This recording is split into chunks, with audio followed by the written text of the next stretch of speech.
This is Uncle Sam with music and the truth until dawn. Right now, I got a few words for some of our brothers and sisters in the occupied zone. The chair is against the wall. The chair is against the wall. John has a long mustache. John has a long mustache. It's 12 o'clock, Americans, another day closer to victory. And for all of you out there on or behind the lines, this is your song.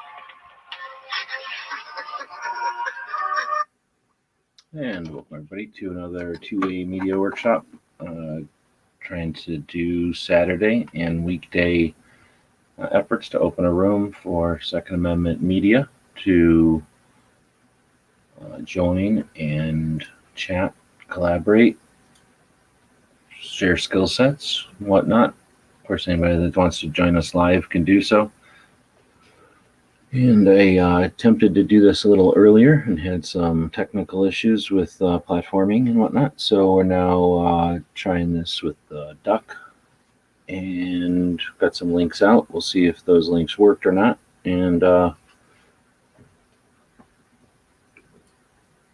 don't know what we're going to do. Don't have anybody in here. I don't like talking to myself. And we're Carvana, the company who invented car vending machines and buying a car 100% online. Now we've created... The full title of this video might be something like How Pretty But Pointless Patterns and Polar Plots of Primes Prompt Pretty Important Ponderings on Properties of... I'd rather watch this thing about how prime numbers make spirals when you log them in a spiral graph, which is new to me, so I'm interested in that. I've been watching some videos on that this morning. Stan is saying the Almanac's doing good. It is. This isn't a commercial for the Almanac, but yeah, we do have the Almanac going. And really, this is an effort that was started. Minuteman University comes from 2015, when I went to the Gun Rights Policy Conference about this time of year, in 2015, so 4 years ago. And I joined the Arizona Citizens Defense League as a lifetime member. And having had experience at that time in 2015, I had about 10 years experience doing online stuff, and the social platforms had been around and established themselves, obviously, by 2015. So I offered to be the, what was that called? The social, what was that called? The, I don't remember what it's called. Social media manager or something like that for the Citizens Defense League, Arizona Citizens Defense League. But that's difficult. It's not an easy job as you would think. Obviously, I know how to work the platforms and I'm capable, and I attend most of the functions and things. However, when you're dealing with people who are not online, they can have different perceptions and ideas and preferences on what happens online. So what seems obvious or non-consequential to us who are online quite a bit, and I assume the people that are listening to this are, then it can be difficult when somebody is not online. So I was not very good at being their social media coordinator because it was difficult to get content and get it up there. The link isn't working. So what I'll do is send out another email with links to this one. I sent the link out, but I guess he must be having some issues with the tube this afternoon. Let's see. John's getting married, so he won't be there. So I'm going to do some narrow casting here as I resend this out to people. Clover's bounced. John sounds like he's at a wedding.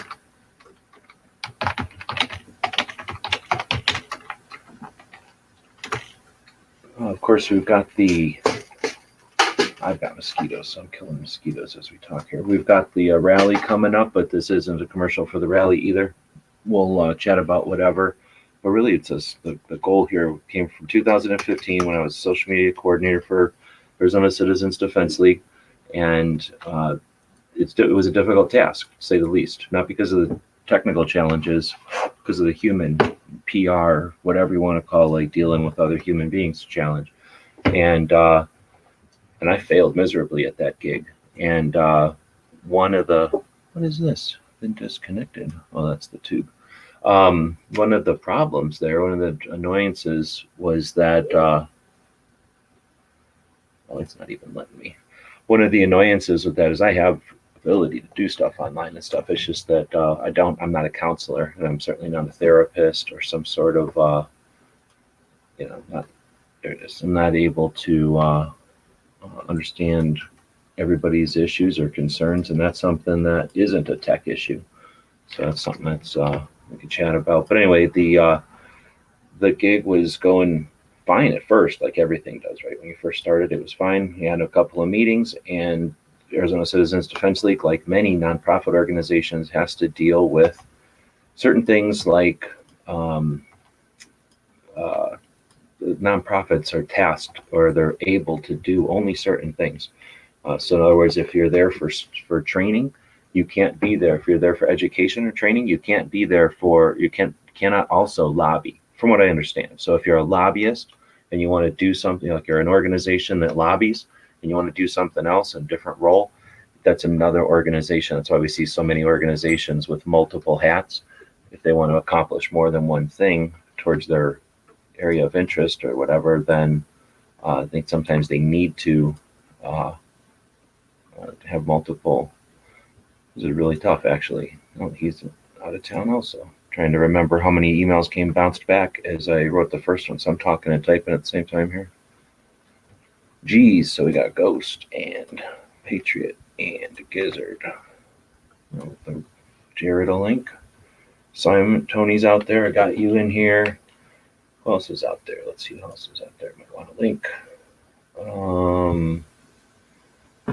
I show my face every fucking day, dude. What? I'm gonna block people who issue with that. What I do get is emails from people who want to contribute to the conversation online, and those people don't want to necessarily be a version of an old television show. They're not looking to be famous. They might have jobs or other issues that they're not interested in sharing online. In fact, I'm trying to systematically, as I'm emailing here, talk about a situation where I was asked to be the media person for the Arizona Citizens Defense League, the 5 individuals that grew to 3,000, and they got constitutional carry here in Arizona in a matter of years.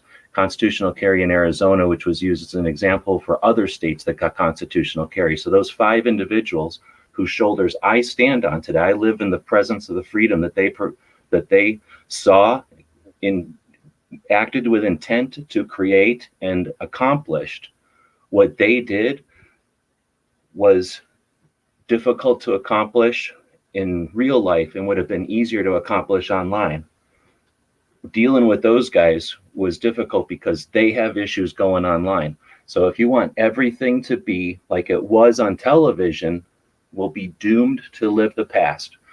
What I do online is stark contrast to what other people do online, because we don't need to be told what we can do online. There is no recipe for what works online. So don't ask that question ever again. It's not an issue here. What's relevant here is the content. What's relevant here is that people who are caught up in glitches like that are preventing us from messages getting out there and preventing people from participating online. So we're going to move on. So I met up with the Arizona Citizens Defense League committee, or whatever we're called, for media at the time, and we created the Minuteman University Project as a concept to get education out there to the organization. However, it wasn't perfect and it never moved. So I think about 3 years ago, I decided to just act on it myself anyway.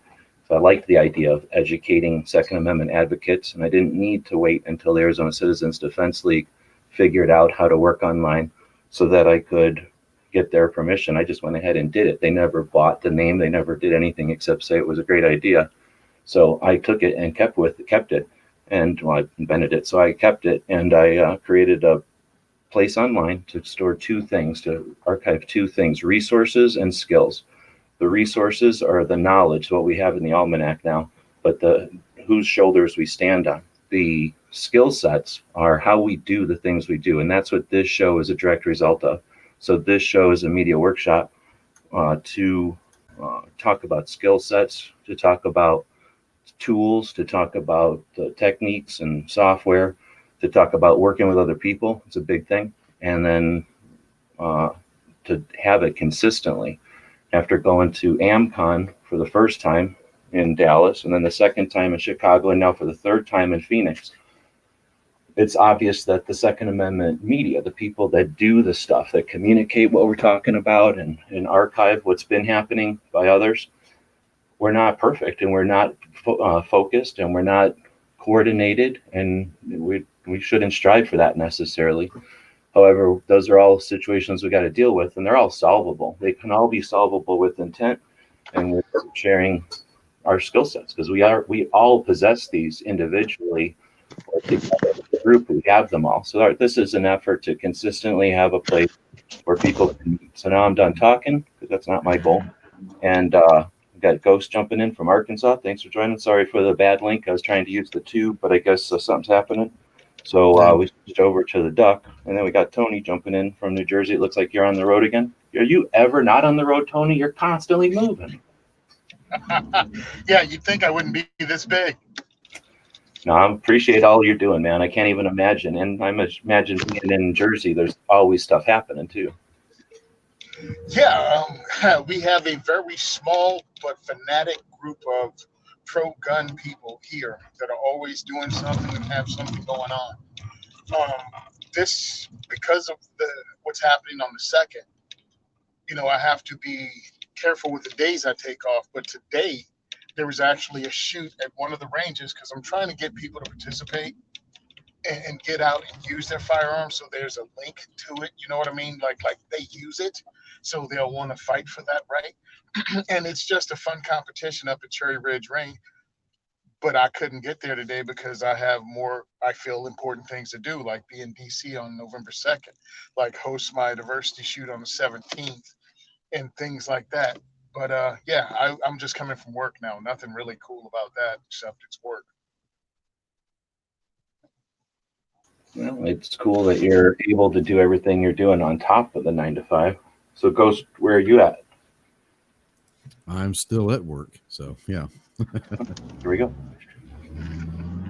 All right, so I was saying earlier, this isn't, I mean, we got the Almanac project going and everybody's got projects going, but we're not really doing commercials for that. We've got the 2A rally coming, but again, it doesn't necessarily be another commercial for that. I think that thing's momentum is working pretty good. However, anything can be addressed when we're talking about the workshop. So to get it back, I was trying to start the show and we're distracted, so I don't script this or anything, but getting my bearings back here again. I wanted to start doing the workshops again, because we just experienced another AmCon and another gun rights policy conference.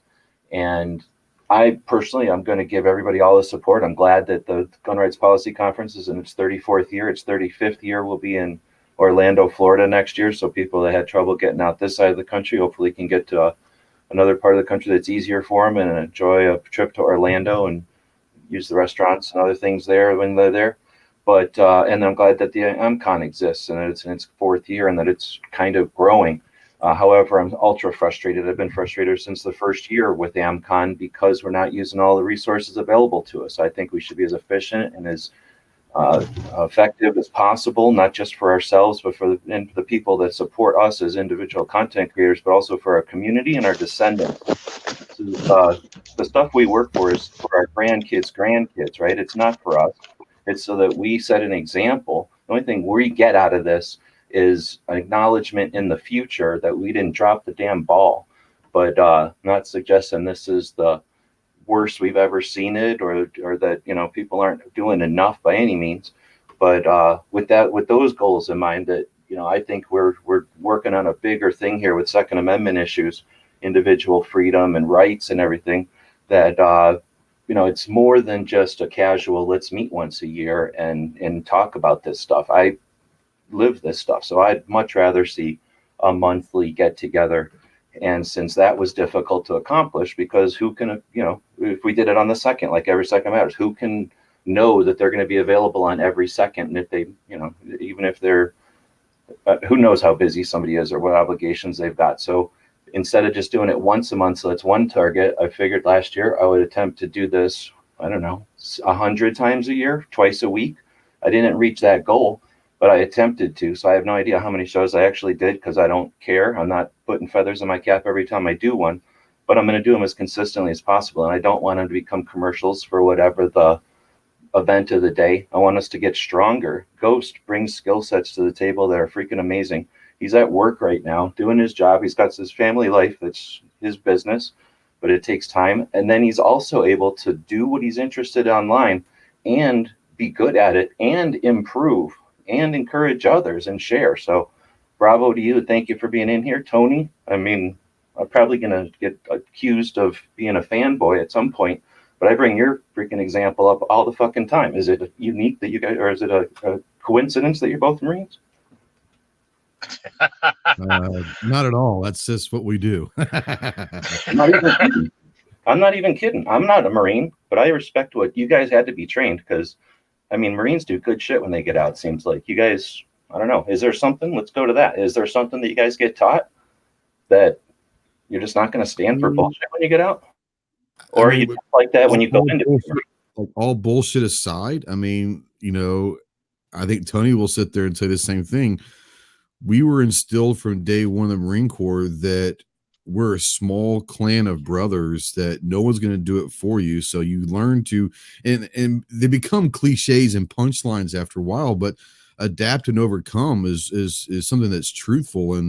And I think work ethic is something that most Marines are going to be proud of, because we almost had to work hard.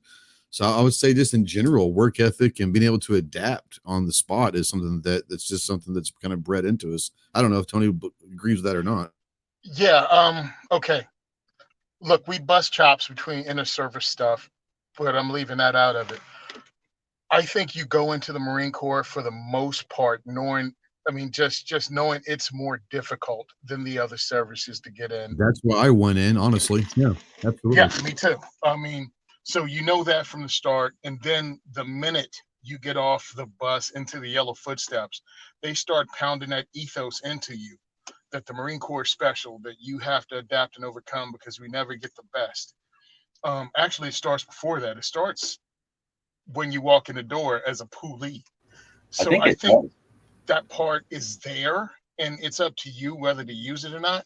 But yeah, I have noticed, and even my recruiter told me, which doesn't mean it's true, by the way, but it's like overwhelmingly overwhelming. The Marine Corps is a larger percentage of Fortune 500 company CEOs than the other services, just percentage wise, you know, compared to the size of the Corps, to the size of that group of people. Because supposedly they instill something in you, just like you don't find Navy SEALs working at a gas station. I mean, not comparing the two, but I'm just saying, like, you stepped up to something a little bit harder when you could have chosen something easier. No, that's exactly, and that's what I was going to say. I think it might be something about them. Nobody, I mean, I guess everybody's got their own reasons. Midnight just said his grandpa went into the Marines because nobody else would take him, but then he said LOL, so I don't know how tongue-in-cheek he's being there. But from what I remember, I've only been alive during a volunteer military. There's been no draft or anything. So draft aside, that's a whole different story. When it's volunteer, the way it was, pretty much explained back in the day, and I'm guessing it's pretty much the same now. If you want to learn something that's useful when you get out, you go to the Air Force. If you want to see the world, you go to the Navy. If you want to, the Army's just everything else, right? If you want to do something offshore, you go to the Coast Guard, or I guess the Navy. And if you want to die, if you want to take a bullet, you go to the Marines. Like, the Marines are the few in the crowd, but you guys are also the guys that, I'm not kidding, but I'm not. Like, you guys have to do the shit. You guys have to walk onto beaches and into lines of lead. You guys have to do that shit. And you don't have to. You fucking do that shit, and you accomplish it. So I think, unless you're dense, you don't join the Marines without being the kind of person who's willing, right?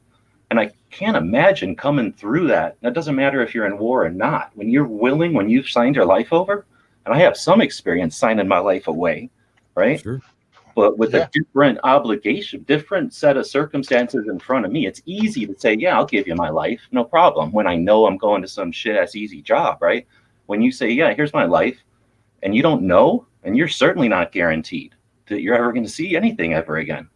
That's a different type of human being. And then to get through that, again, it doesn't matter if you went to war or not. When you did that, you offered that, and you got out of it, with that brotherhood and to get through it, that's a different person.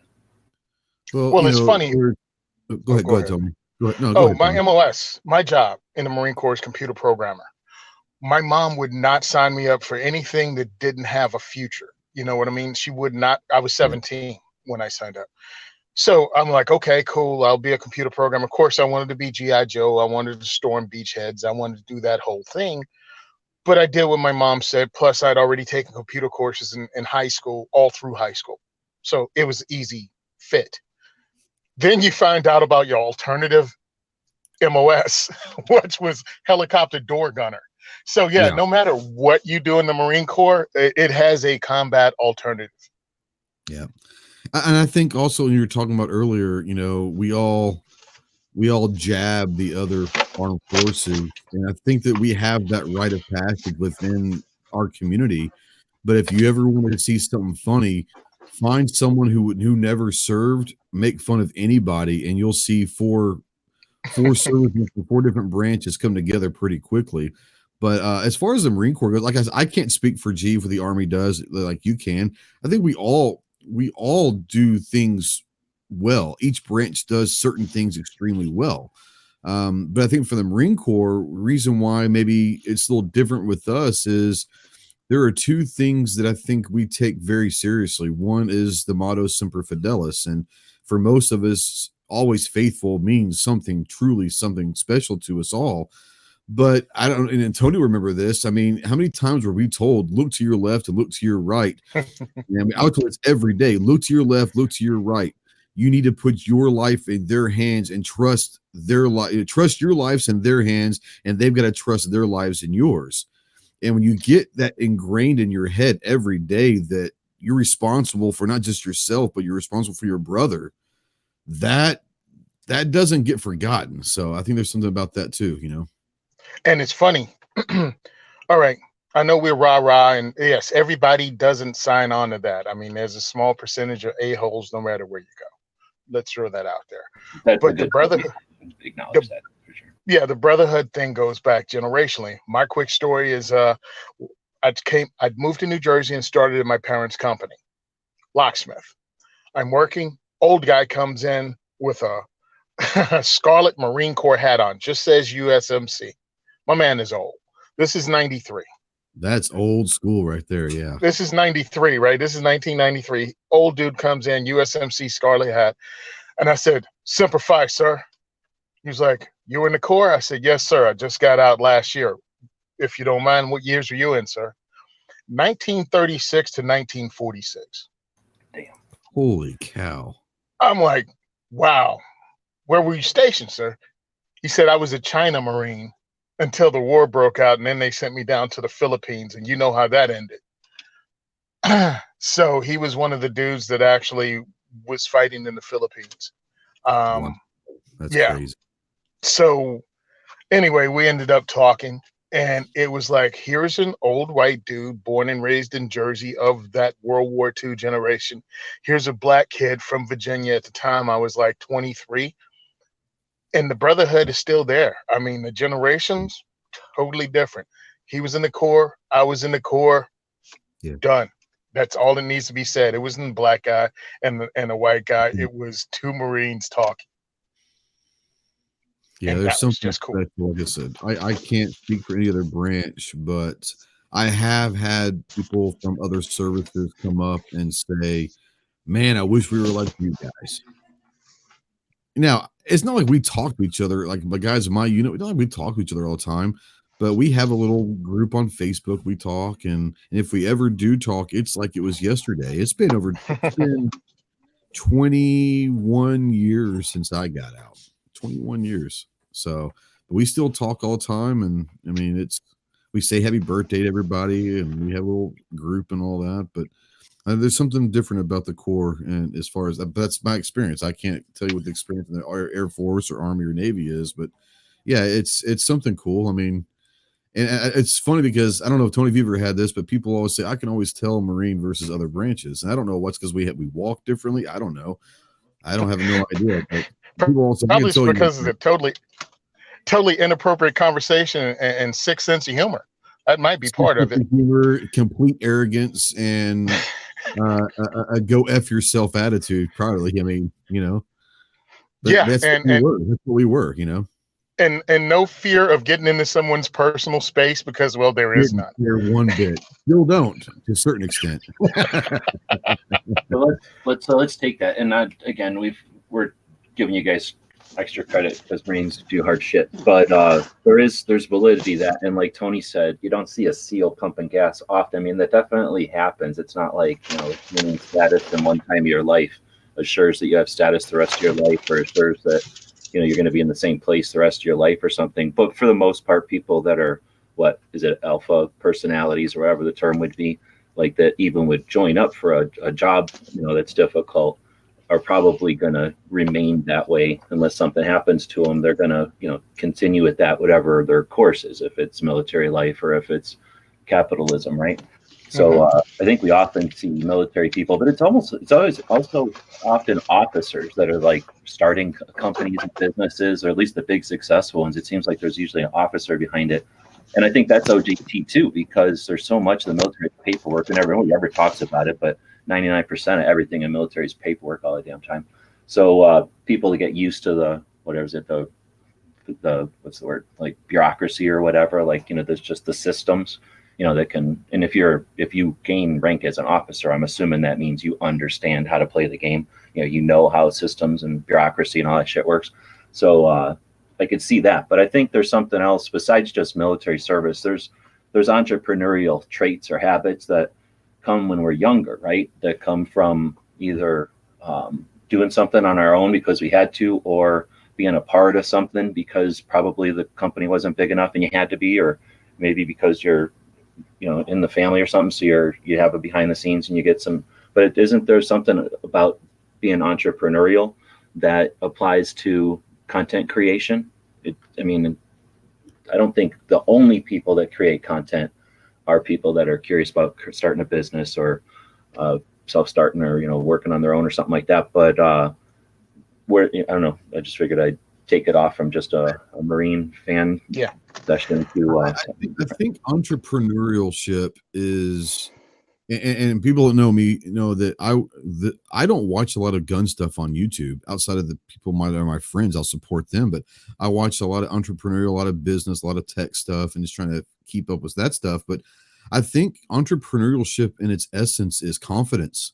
And if you're not confident in your abilities, then you're never going to make it starting out a business or starting out as a content creator or starting out anything from scratch and building on your own. If you're not confident in yourself, you got to bet on yourself. And if you can't handle pressure, if you can't handle tough times, if you can't handle people criticizing you, then you're never going to make it in any business that you're starting, whether it's in content creation or a regular business. So I think confidence is a big thing. And going back to the military thing, I think that a lot of the military veterans do have confidence, and that's why maybe they're more successful down the line.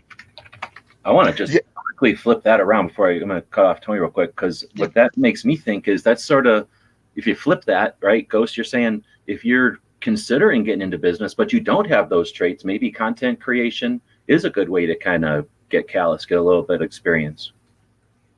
Yeah, you got to put yourself out there. And now I've been doing this since 2015.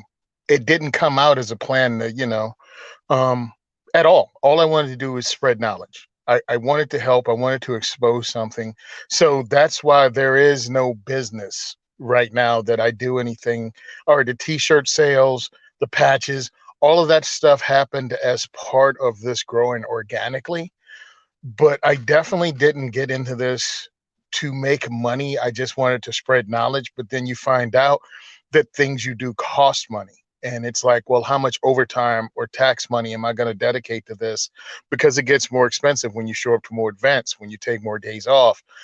And because of people and workshops like yours and information I've been given by people like Ghost, like Maj Toure, like just information about from people that have been doing it, including Reverend Ken Blanchard.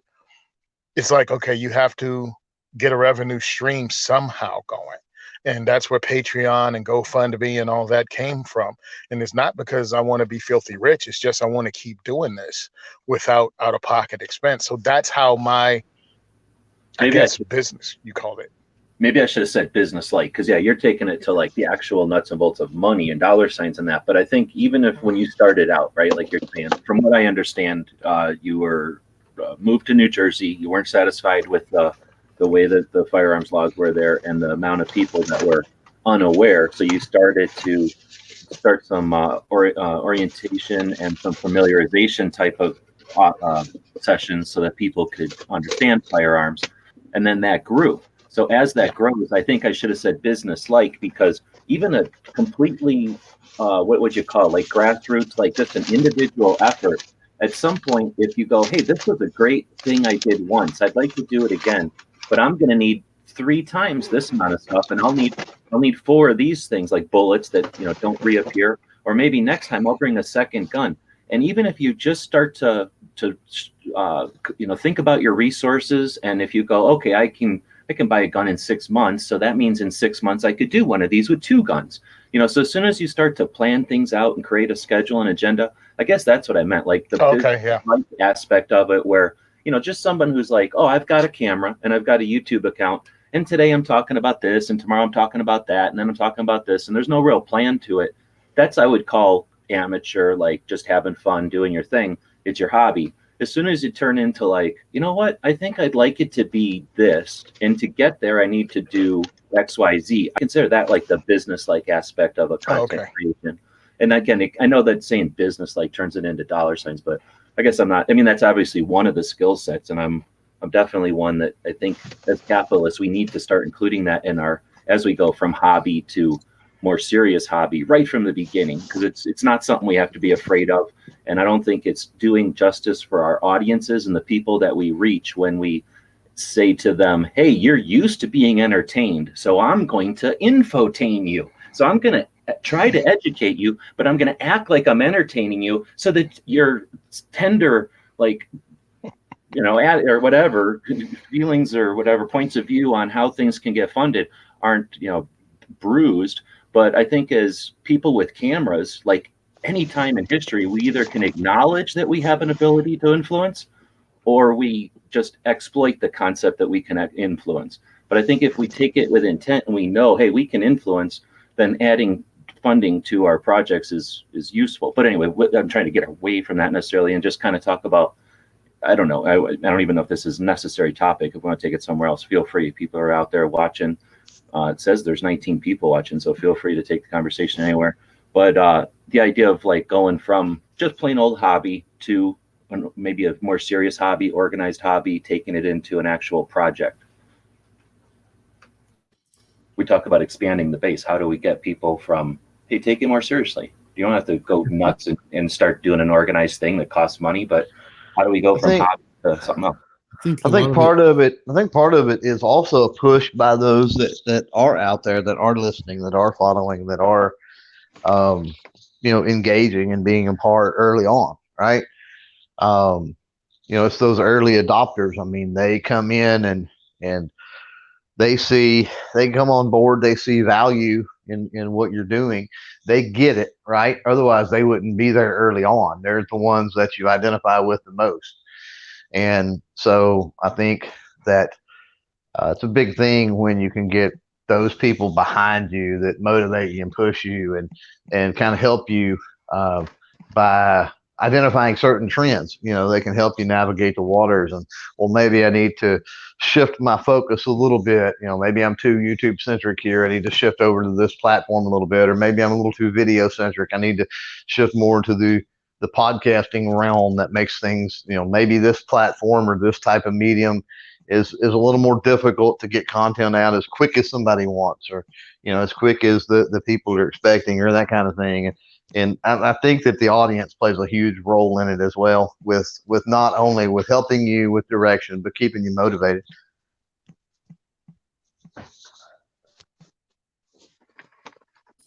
Yeah, I think kind of what they were going to say, kind of going along with that is when you're starting out and you're doing it as a hobby, like, most of us kind of turn the camera on just kind of by mistake almost, And I think that the ones that stick around are the ones that see value in what they do, or they feel like they've got a different point of view that needs to be heard or wants to be heard.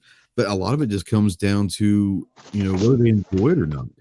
And I think that the people that truly do enjoy it are going to be around for a long time. They don't think about the money side. Obviously, you need to make a little bit of money to keep it going, just to support it, if nothing else. But I think that if you truly enjoy it, that's the one. If the day that I don't enjoy turning the camera on and talking about topics that I enjoy, I don't worry about what I think people want to hear. I talk about what I want to hear. And I know that there are other people like me that have the same, thoughts, whether it's CCW or, 2A rights or getting training. I know there are other people out there that have the same interests as I do. So I think if you keep out of your mind trying to be big or trying to be successful and you just do it because you love it, those are the ones you're going to see stick around. I think the ones that are here for a little bit and then leave realize that it takes work and you're not going to get rich. And if you're looking to be famous, or you're looking to be rich, or you're looking to be lazy, obviously this is not the game for you. But the ones that truly enjoy the game, I think, are the ones that stick around for a while. Oh, definitely. If you came into this thinking you're going to become rich and famous immediately, no, or at least I'm not doing it right.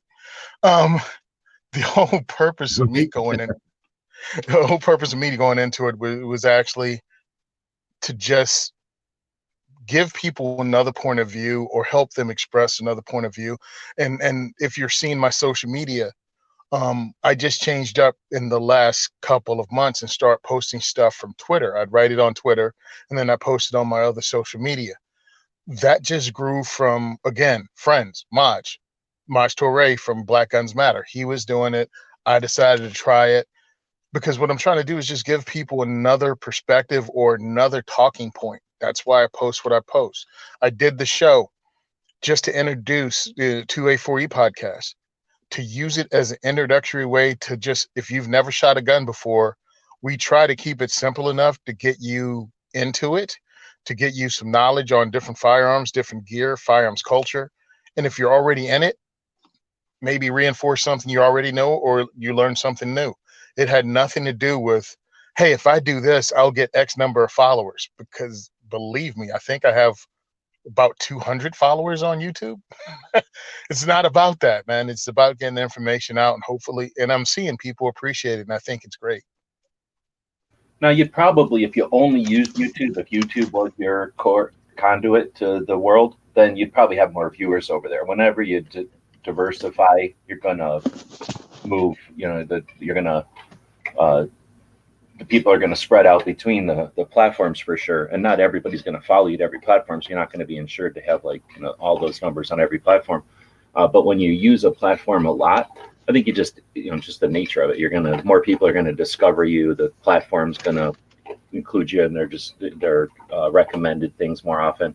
When you use the platform occasionally or just as a repository, the algorithms know about that by now, and they're there to talk to promote the people that are going to be commenting on videos. Their goal as a platform is to keep eyeballs.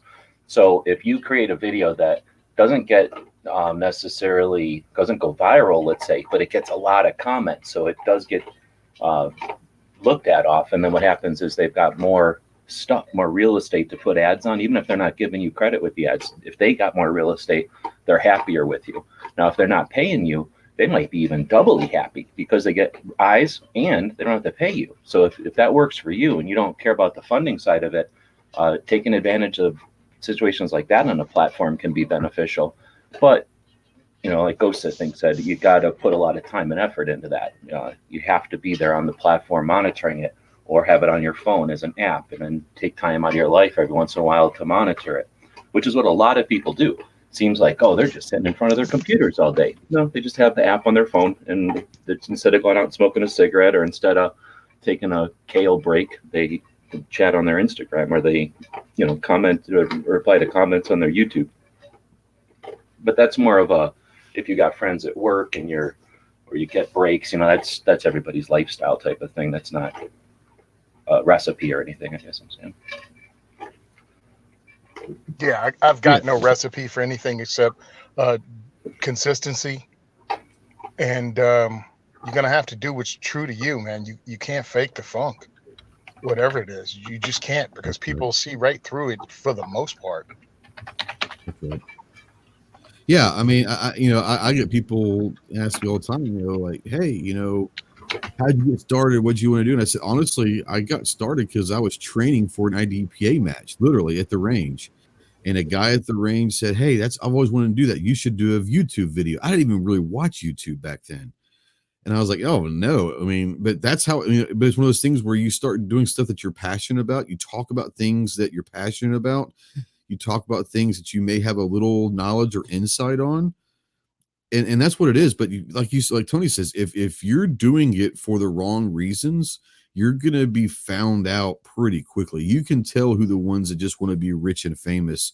You can tell by the ones who are actually passionate about what they're talking about. So, if you're out there and you're thinking about turning the camera on, talk to as if you're just talking to your best friend and you're trying to educate your best friend on something that you're passionate about. And if the passion and the energy comes out in a video, people are going to know that it's real or fake. And if you have passion, you're going to be fine. That's my feelings. Yep.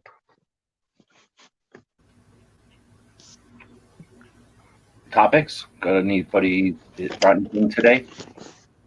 Tennessee gun guy said earlier, I had to flunk only one Marine. I think he meant only one Marine out of the UA operators course at Hachuka, which is right where, remember where I was saying where that 1911 came from and I was pointing? That's what Hachuka is. We were in Tombstone. It's right outside of Tombstone. And most of the guys I had to reclass were Army. I like the Marine, window, liquor, crayon muncher, even though I was Army. So I think reclass means when you flunk out of your school, right? You got to go to some other school that's easier, or whatever, more appropriate for your level or whatever, And I can't imagine UAV must be like playing a video game, right? That's why they made the video game, so kids would learn how to play the war robot. Yeah, I only heard this because I'm old and I got out in '93, but I heard they even make the controllers for the UAVs like video game controllers. So yeah, I guess. I don't know. I mean, that would make sense. I know that at one point they made, this is back in the day. We're all, roughly within around the same age. But if you guys remember, like computer PC games, like if you got like a Top Gun or a fighter jet, they had a joystick that kind of looked like the old F-14 joystick or something. So yeah, I mean, I think they do that for a reason, Oh yeah, the last Starfighter taught them. Put a video game out and then recruit that guy. That's right. That's right. Oh, I'm so old. The one movie from my childhood they haven't remade yet. At least I don't think so. Yeah, they've remade everything else though, haven't they? Oh yeah, they'll probably remake this and run it too. All right, I'm definitely not going to talk about movies, but I will talk about Argo J's movie. Anybody know anything more about it than I know? Argo J, Wisconsin. He said, now this is what blows me away because I of course donated to it, Black Ops, and he still has the GoFundMe page up, and he said he hasn't started recording for the movie yet, but he does have a lot of video or different things. So hopefully, he said it's back on. So okay, you guys, he was at GRPC with a bunch of equipment, and he was hanging out with Michael Sedini, and I thought it was his video camera. I don't know why, because maybe he was standing in front or something, and he was the one pointing at tables. So I was like, oh, Argo's helping him drag shit around.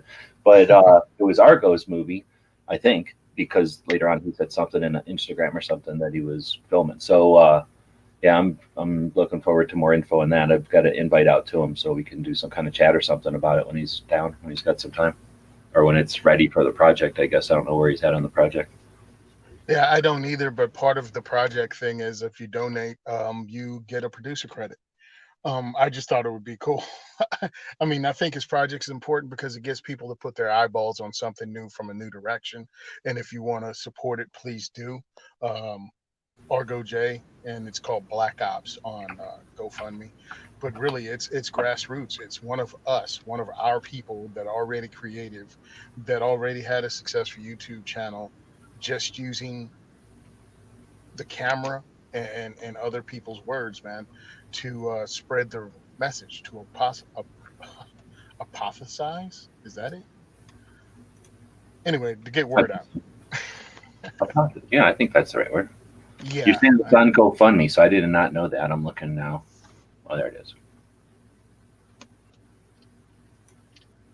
Right on. So we will promote that one. Like I say, it's not a commercial for anything else necessarily. It's just a two-way workshop. But this is what it's all about. Oh, I guess I'm not sharing. Jeff joined us. Thanks for jumping in. This is Argo J. So from what I understand, he's a school teacher in Wisconsin. And I've known him as a YouTuber since back in the day, and as a valid YouTuber, unlike people I never talk about. So yeah, I've always had respect for him. And then when we chatted at AmCon last year in Chicago, which was close for him, he's right there. He kind of mentioned this, and yeah, I can't think of a cooler project at this time when we've got all kinds of situations like we got everything going on right now. A firearms focused documentary. I'm digging. So looks like I'll be sharing this link around too.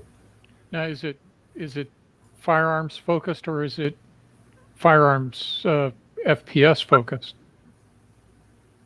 Like first person shooter game? No. Sorry, this is a documentary. We're talking about Argo J, and this is a documentary called Black Ops, Black Opinion in Popular Society, OPS. Changing the image of African Americans and firearms one round at a time. From the way he described it to me, it's about, well, here it is. The documentary is set to break stereotypes out. Oh, it is set to break stereotypes and oust the negative perception of black males and firearms in the United States. Can the stereotypes be broken? Can these men bear the weight of an entire race? And talking about, he gets into it. So I think that's something that, again, they're going to marginalize every aspect of firearms owners. So this is something I haven't seen before since back in the 60s, right? Where people who are gun owners are willing to challenge the idea that, like, well, guns okay, except for in these areas. Like, F you in these areas. It's the United States. Right. That was one of the things back in the 60s. There's absolutely no question that fear of the Black Panther Party fueled a lot of the gun control that was passed. And I remember my dad back in about 66, 67, in an argument with somebody about the Black Panther Party, and his argument was, no, I completely disagree with their politics in every way, but they absolutely have the same right that you do. There is no distinction based on skin color or personal political preferences regarding the Second Amendment. And that was not a popular attitude to have at that time in the gun community.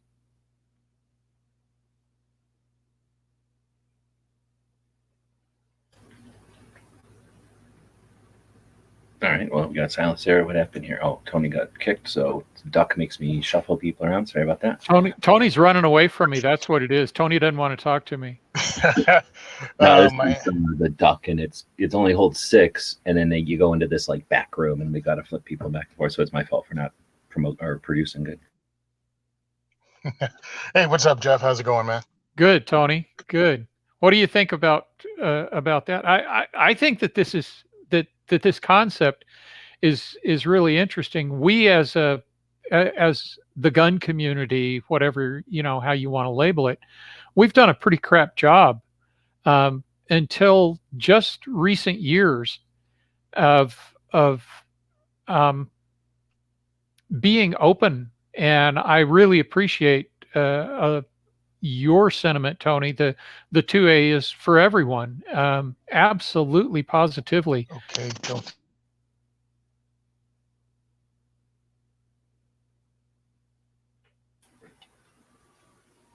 Okay. What happened? Did I get kicked?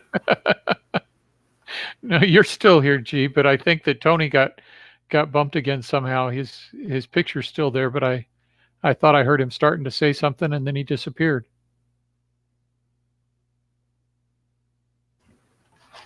All right, so we've been chatting. This is a 2A workshop. I'll use this pause since it's a 3 o'clock mark here in Arizona, at least, to play host. And this is the 2A media workshop. Started these, I kind of described it at the beginning of the show as I was distracted trying to get links out. We started this as an opportunity to talk tech, to talk about motivation and techniques, the skills needed for the tools, the software, working with people, and learning our history, place to gather as Second Amendment media. And that means anyone who wants to pick up a phone or a pen or a camera or anything and be part of the conversation that's happening, and part of laying down content that'll establish what our society feels is the norm, to challenge the whatever the opposition, the other side wants to put out there. So anybody that wants to participate in that, grow in skills and network and collaborate is welcome to jump in. And we've been doing this now for a few years. We kind of put it on a website called minutemanuniversity.com, and you can check that out. Otherwise, we've got a bunch of people joining us. Ghost jumped in from Arkansas. Oh, Tony's back in. His phone's probably giving him issues. Tony's in New Jersey. We've got a Clover Tack from Texas, and Jeff is also here in Arizona. So thanks all for jumping in. I did my station ID or whatever. We can get back to wherever we were. I just want to throw this. Oh, okay. I wanted to throw something out there because I was actually listening to Tiffany Johnson with Ghost yesterday on the way home from work. And she said something that I think is important, because sometimes as firearms people, we feel that we are diverse, and it just feels like you're getting beat up on sometime by not being diverse enough, because you welcome everybody that comes to the range. You do. For the most part, people welcome everyone that comes to the range. But if you're not getting out there, pulling people in, grabbing them by the hand, I mean, not physically, but you know what I'm saying? Like programs like what we do, like what Maj does. It's like, yes, we're talking about you. What Aaron Paulette does with Operation Blazing Sword and Pink Pistols. It's like, yes, I'm talking to you, this demographic right here. Come on down. I'm like, it takes effort. I'm a gun guy. I've been a gun guy since I was like 4. You know what I mean? So I was never intimidated by a gun shop. I mean, I grew up in the South, rebel flags hanging up inside my gun shop. I didn't care. I walked in, stuck my face to the glass, and stared at the Colt Delta Elite. I don't care about the guy behind the counter, but other people would be intimidated by something like that. So we have to not only open the door, but welcome people and step outside our comfort zone and pull others in, regardless of their background, their race, their gender, their sexual orientation or identification.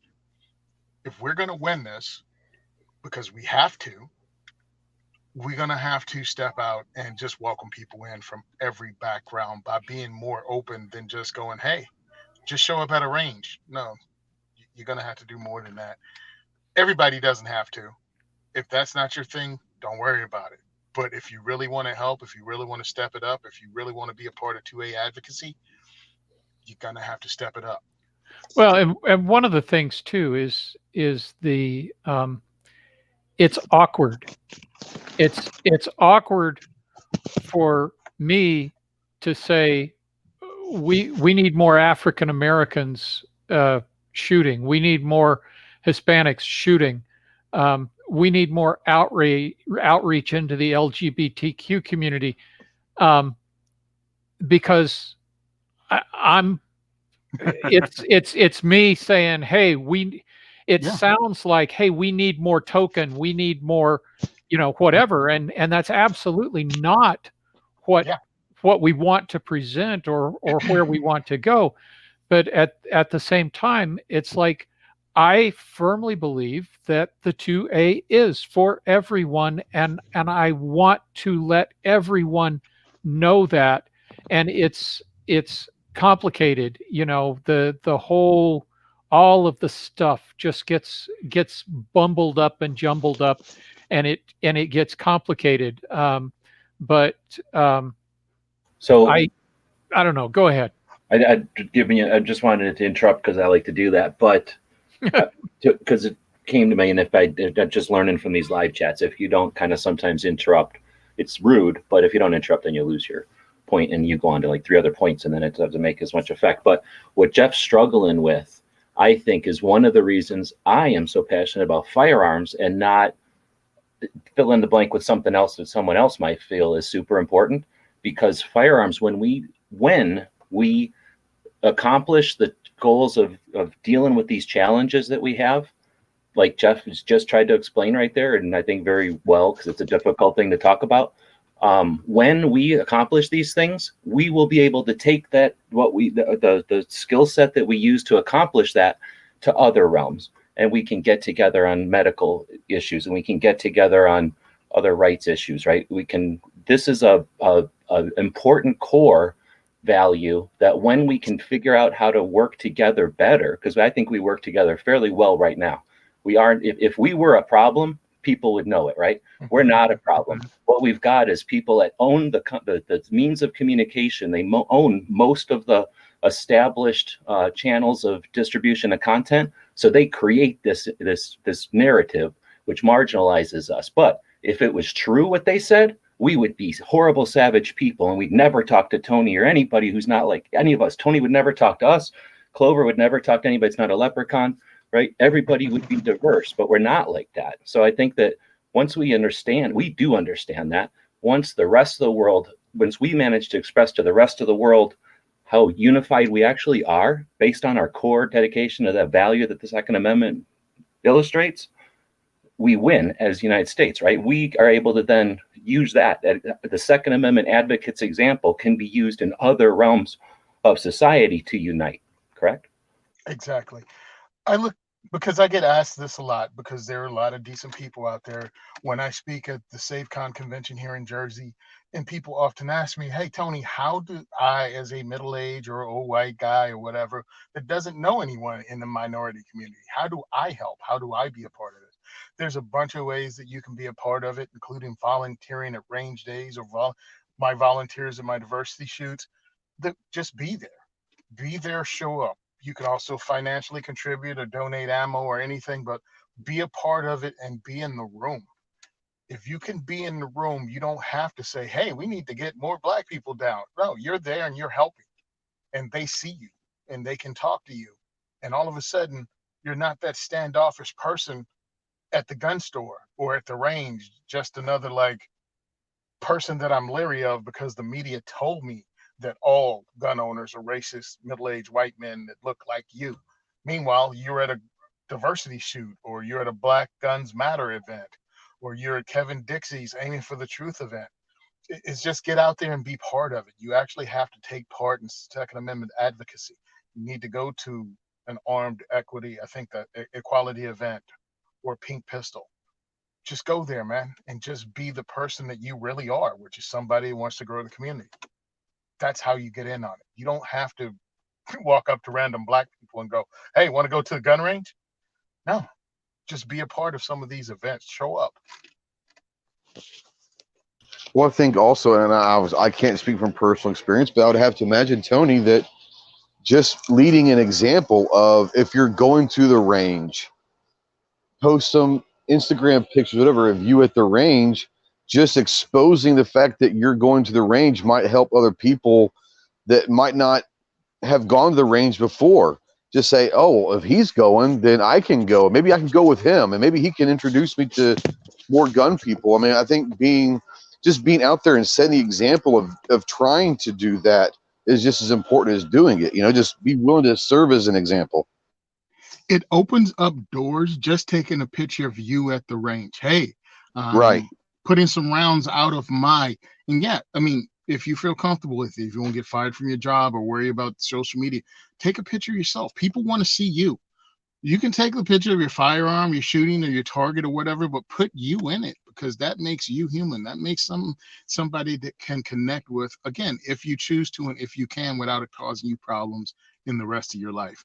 I threw that out there because of where I live. I mean, they've thrown kids out of school because they went to the range with their parents in Jersey. So you just have to be careful. But yeah, just bring firearms ownership and stuff out of that closet, take some pictures, put it out there. Also, use your social media to promote other people's events. Promote armed equity, promote pink pistol events, promote, just different things on your social media page. Doesn't cost you anything. Just share it.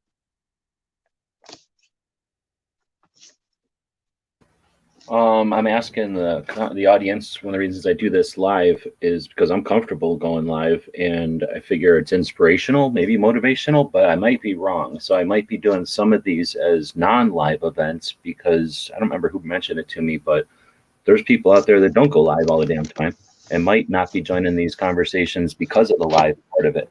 So we're thinking about doing maybe the weekday one off air as a private thing for people that aren't accustomed to live conversation or that want to talk about stuff that I guess isn't appropriate for live, if that's possible.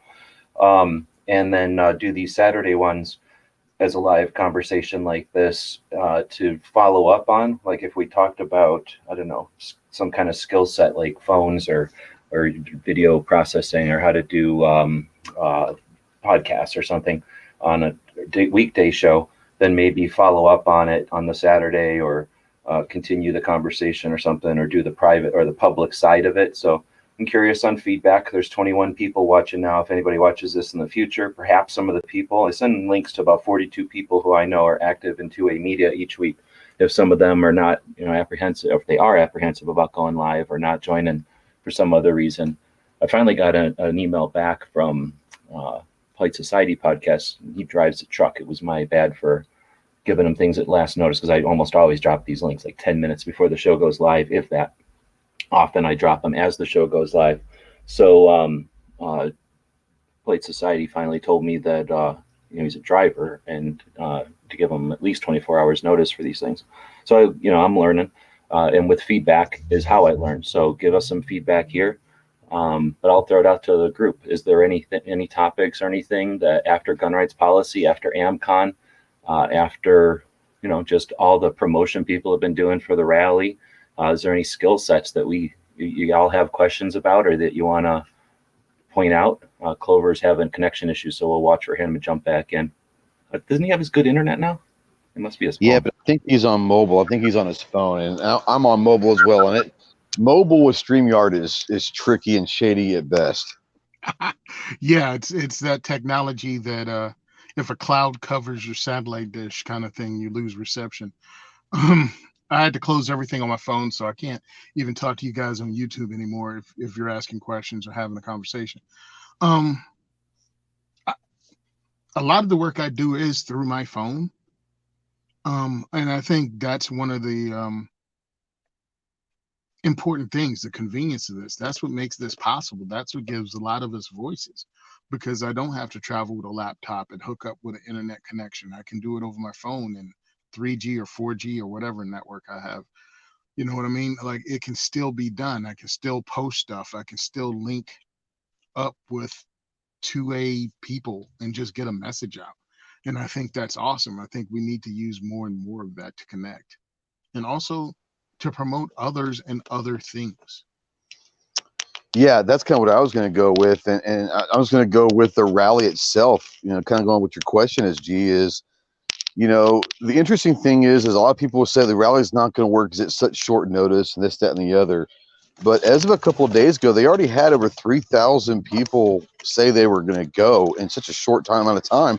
So I think what's come out of the rally is they didn't take ads in the big magazines or on newspapers.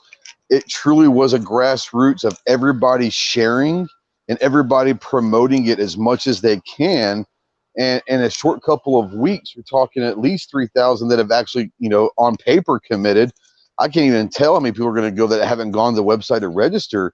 But the experiment of what a grassroots project can happen with people, like Tony said, sharing other people's messages, sharing videos, sharing flyers, sharing and promoting, talking about the date all the time.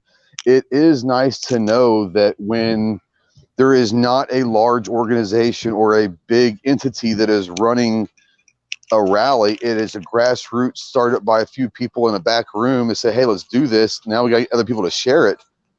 this is going to be a massive undertaking, but it's really, it hasn't become a massive thing. It's everyone's getting involved. And I think that's the cool thing about it, is it has grown in a couple short weeks because everyone is coming together. So if nothing else, we talk about forever the community being fractured and not being together.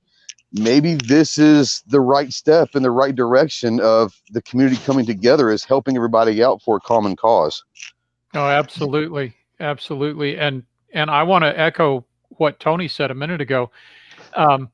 It doesn't matter if you're in New Jersey or you're in Florida, or you're not in New Jersey or in Florida.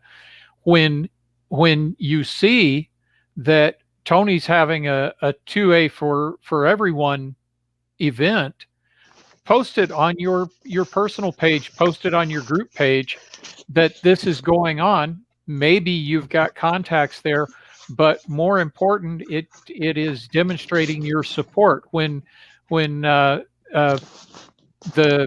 diversity group does an event, post it, and it just says, I'm there. I used to get occasional cracks from people about writing for JPFO and for promoting JPFO stuff, and it was beneficial in a couple of ways.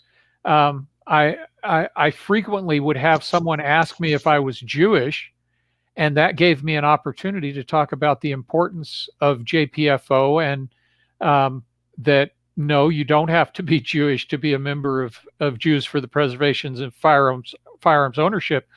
But it also kind of weeded out the people that I didn't really want in my circle, that I was able to say, well, guess what? You're not somebody that I really want to deal with if this is the direction that you're coming from. So you need to think about who you are and where you are, and what century it is, and or we just really can't get along, and for the most part, most people, they would go silent for a little while with me and might slowly come back with a little bit different attitude. And I really appreciate seeing that happen. That's for sure. Awesome. And that's, as you were saying that, I was thinking, I want to bring up a subject that's pretty dark and pretty uncomfortable and unfortunate. Are you going to talk about eating babies? I thought you were a vegan. No, but it's almost as bad. And that's because, again, it's something that happens, but you have to acknowledge, right? There's dirty stuff, there's clean stuff, and there's fun stuff, and there's work, there's tasks and chores, right?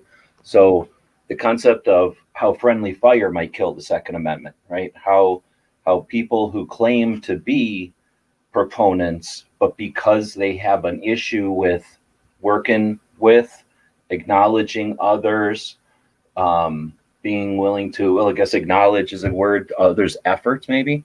There's I don't know, there's a million different ways to talk about that, but I'm glad that Jeff brought it up, because the reason I think it's important to focus on once in a while, not to poke the issue or not to exploit the wound, but because and to help people who are on the fence, because that issue might be preventing them from being part of a conversation, because it's not always going to be a great conversation. It's not always going to be positive. You're going to have confrontations and debates, and you're going to have conflicts. But that is what the rock tumbler of our conversation is. We aren't perfect who are in the conversation. The people that are coming in, they might seem like they got jagged edges and crazy sharp ideas, but as we all talk and as we all learn from each other, we all understand. And I think that I'm using too many analogies maybe, but I think that what Jeff ended there, that when we have a conversation, and that's how society figures out where the extremes are, right? Somebody comes in and goes, here's what I'm wearing for a tie today. And somebody else comes in and goes, here's what I'm wearing for a tie today. And everybody in the middle is like, wow, look at them two different ties. And then things change. Those people in the middle go, I didn't know there was other ties we could wear. And those two people go, wow, my tie was really outside the norm. So maybe they mellow their tie out a little bit, not necessarily towards the norm, but maybe they go a different direction that isn't abrasive or offensive to someone, and someone in the middle goes, wow, I can't imagine I got offended by a tie. Maybe I'll harden up a little bit. I think everyone wins when we have open conversation. So I think Jeff mentioned something that's maybe something uncomfortable, but I think you tied it up well. And if I summed up, can we switch to that topic, or is it? Yeah, actually, this happened during AMCON or GR, Gun Rights Policy Conference. This happened. The Yankee Marshal took pictures of Kevin Dixie, Aaron Paulette, I forgot who else. I think it was Piper Smith from Armed Equity, LGBT group. And he said, hey, this was really diverse. These are people from different backgrounds that came out and speak. And sadly, a lot of the people in the room weren't as welcoming as open. And someone said, well, why would we be open to a bunch of Democrats and libtards? And why would we want people that vote for anti-gun politicians on our side?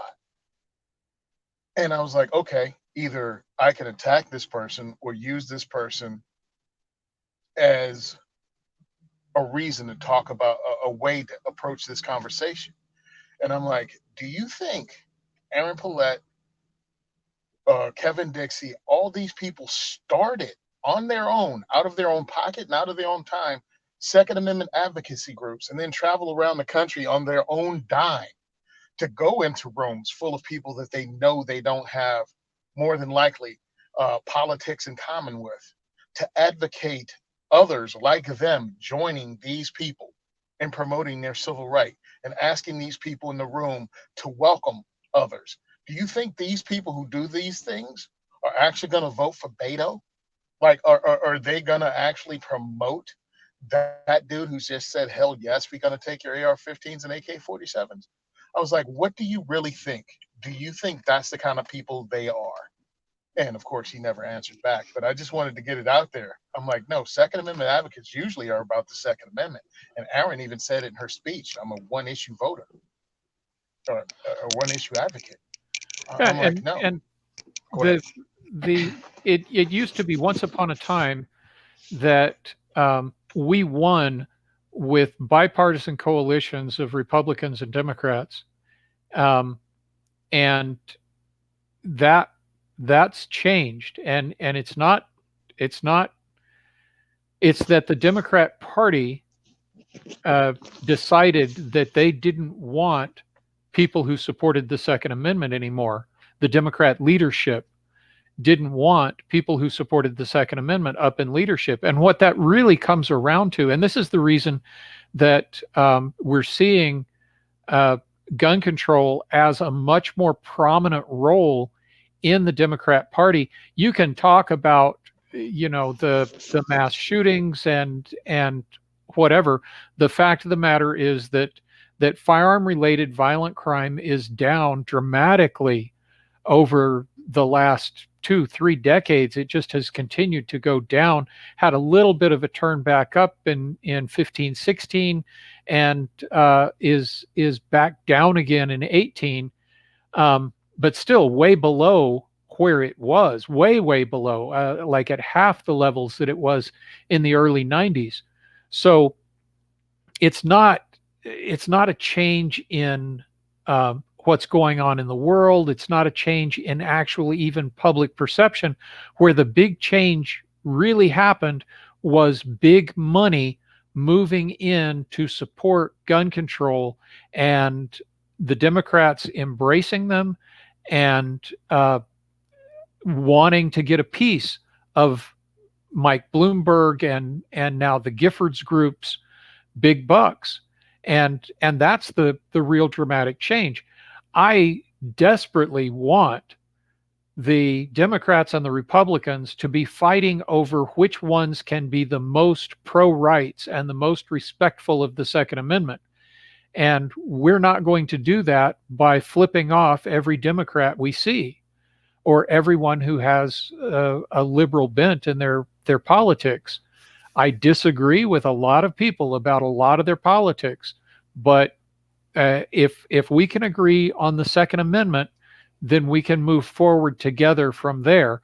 And maybe we'll diverge at other places, but the Second Amendment to me is where it starts, and that's where we have to unify.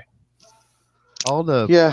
topic of the big money, of the Bloomberg money and whatever, one thing that I've wondered, and I've wondered this since a lot of the stuff we've seen, of course, come out of the NRA with malfeasance and other things, is I wonder a lot of these organizations that Bloomberg and the other ones fund, you know, where their conviction actually is, and if most of them don't really care, they're just in it for a piece of the pie, for some of the money. Just keep it stirred up, keep it going, keep saying crazy things, keep testifying, keep doing things, and let those checks keep coming in. Yes, they're in it for the money. They're whores. Now, the reason I say it is because in Jersey, all right, 9/11 hijackers, I think there were 12 or 13. 11 of them were in Jersey illegally and had been for years. So after 9/11, what New Jersey instituted to get your driver's license was a 6-point ID system to identify people who are illegal immigrants. That way, you can weed them out, you know who they are, whatever the heck law enforcement does with that information, they'd have it, but you couldn't get your driver's license until you had this 6-point ID system. Well, they just got rid of it for illegal immigrants. They don't need to come up with 6 points ID because now they're pandering to the immigrant population.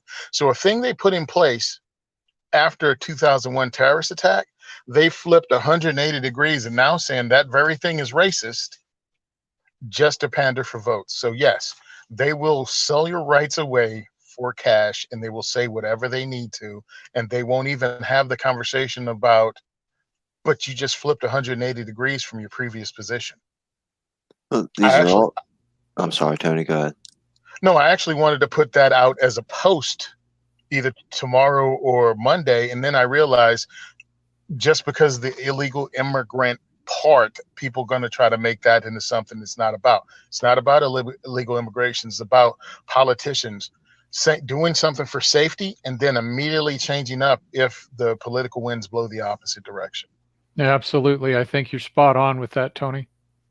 Well, these are also the people that are controlling the language, because 10, 20 years ago, it was everybody should be colorblind, and colorblind covered, female, gay, lesbian, whatever. You don't notice that kind of stuff. So when most normal people, when they go to the range and a black guy walks in, they don't say there's a black guy at the range. They, hey, there's another guy, or a white guy, or a woman, or somebody with a disability, because you don't care about that. But now you can't even say, oh, I'm colorblind. I don't see that kind of stuff, because now if you don't see that kind of stuff, all of a sudden you've got a problem. You're racist, sexist, bigoted, homophobic. The number one rule is we've got to stop playing by their rules. Stop letting them set the rules for what we can and can't do. That's whoever controls the language controls the debate, and that's one of the problems we have as an industry, mainly because, or as a firearms culture, mainly because a couple of reasons. One, a lot of the people in the firearms culture, dude, you just want to do your thing. You're not sitting here trying to figure out how to win a debate. You just want to go to the range and shoot your gun, or just own your gun. So now you found yourself in social media dragged into a dang debate, and you don't know how to use this language because guess what? You work for a living doing something totally different. And Right. now, oh, well, you don't see color. That's racist.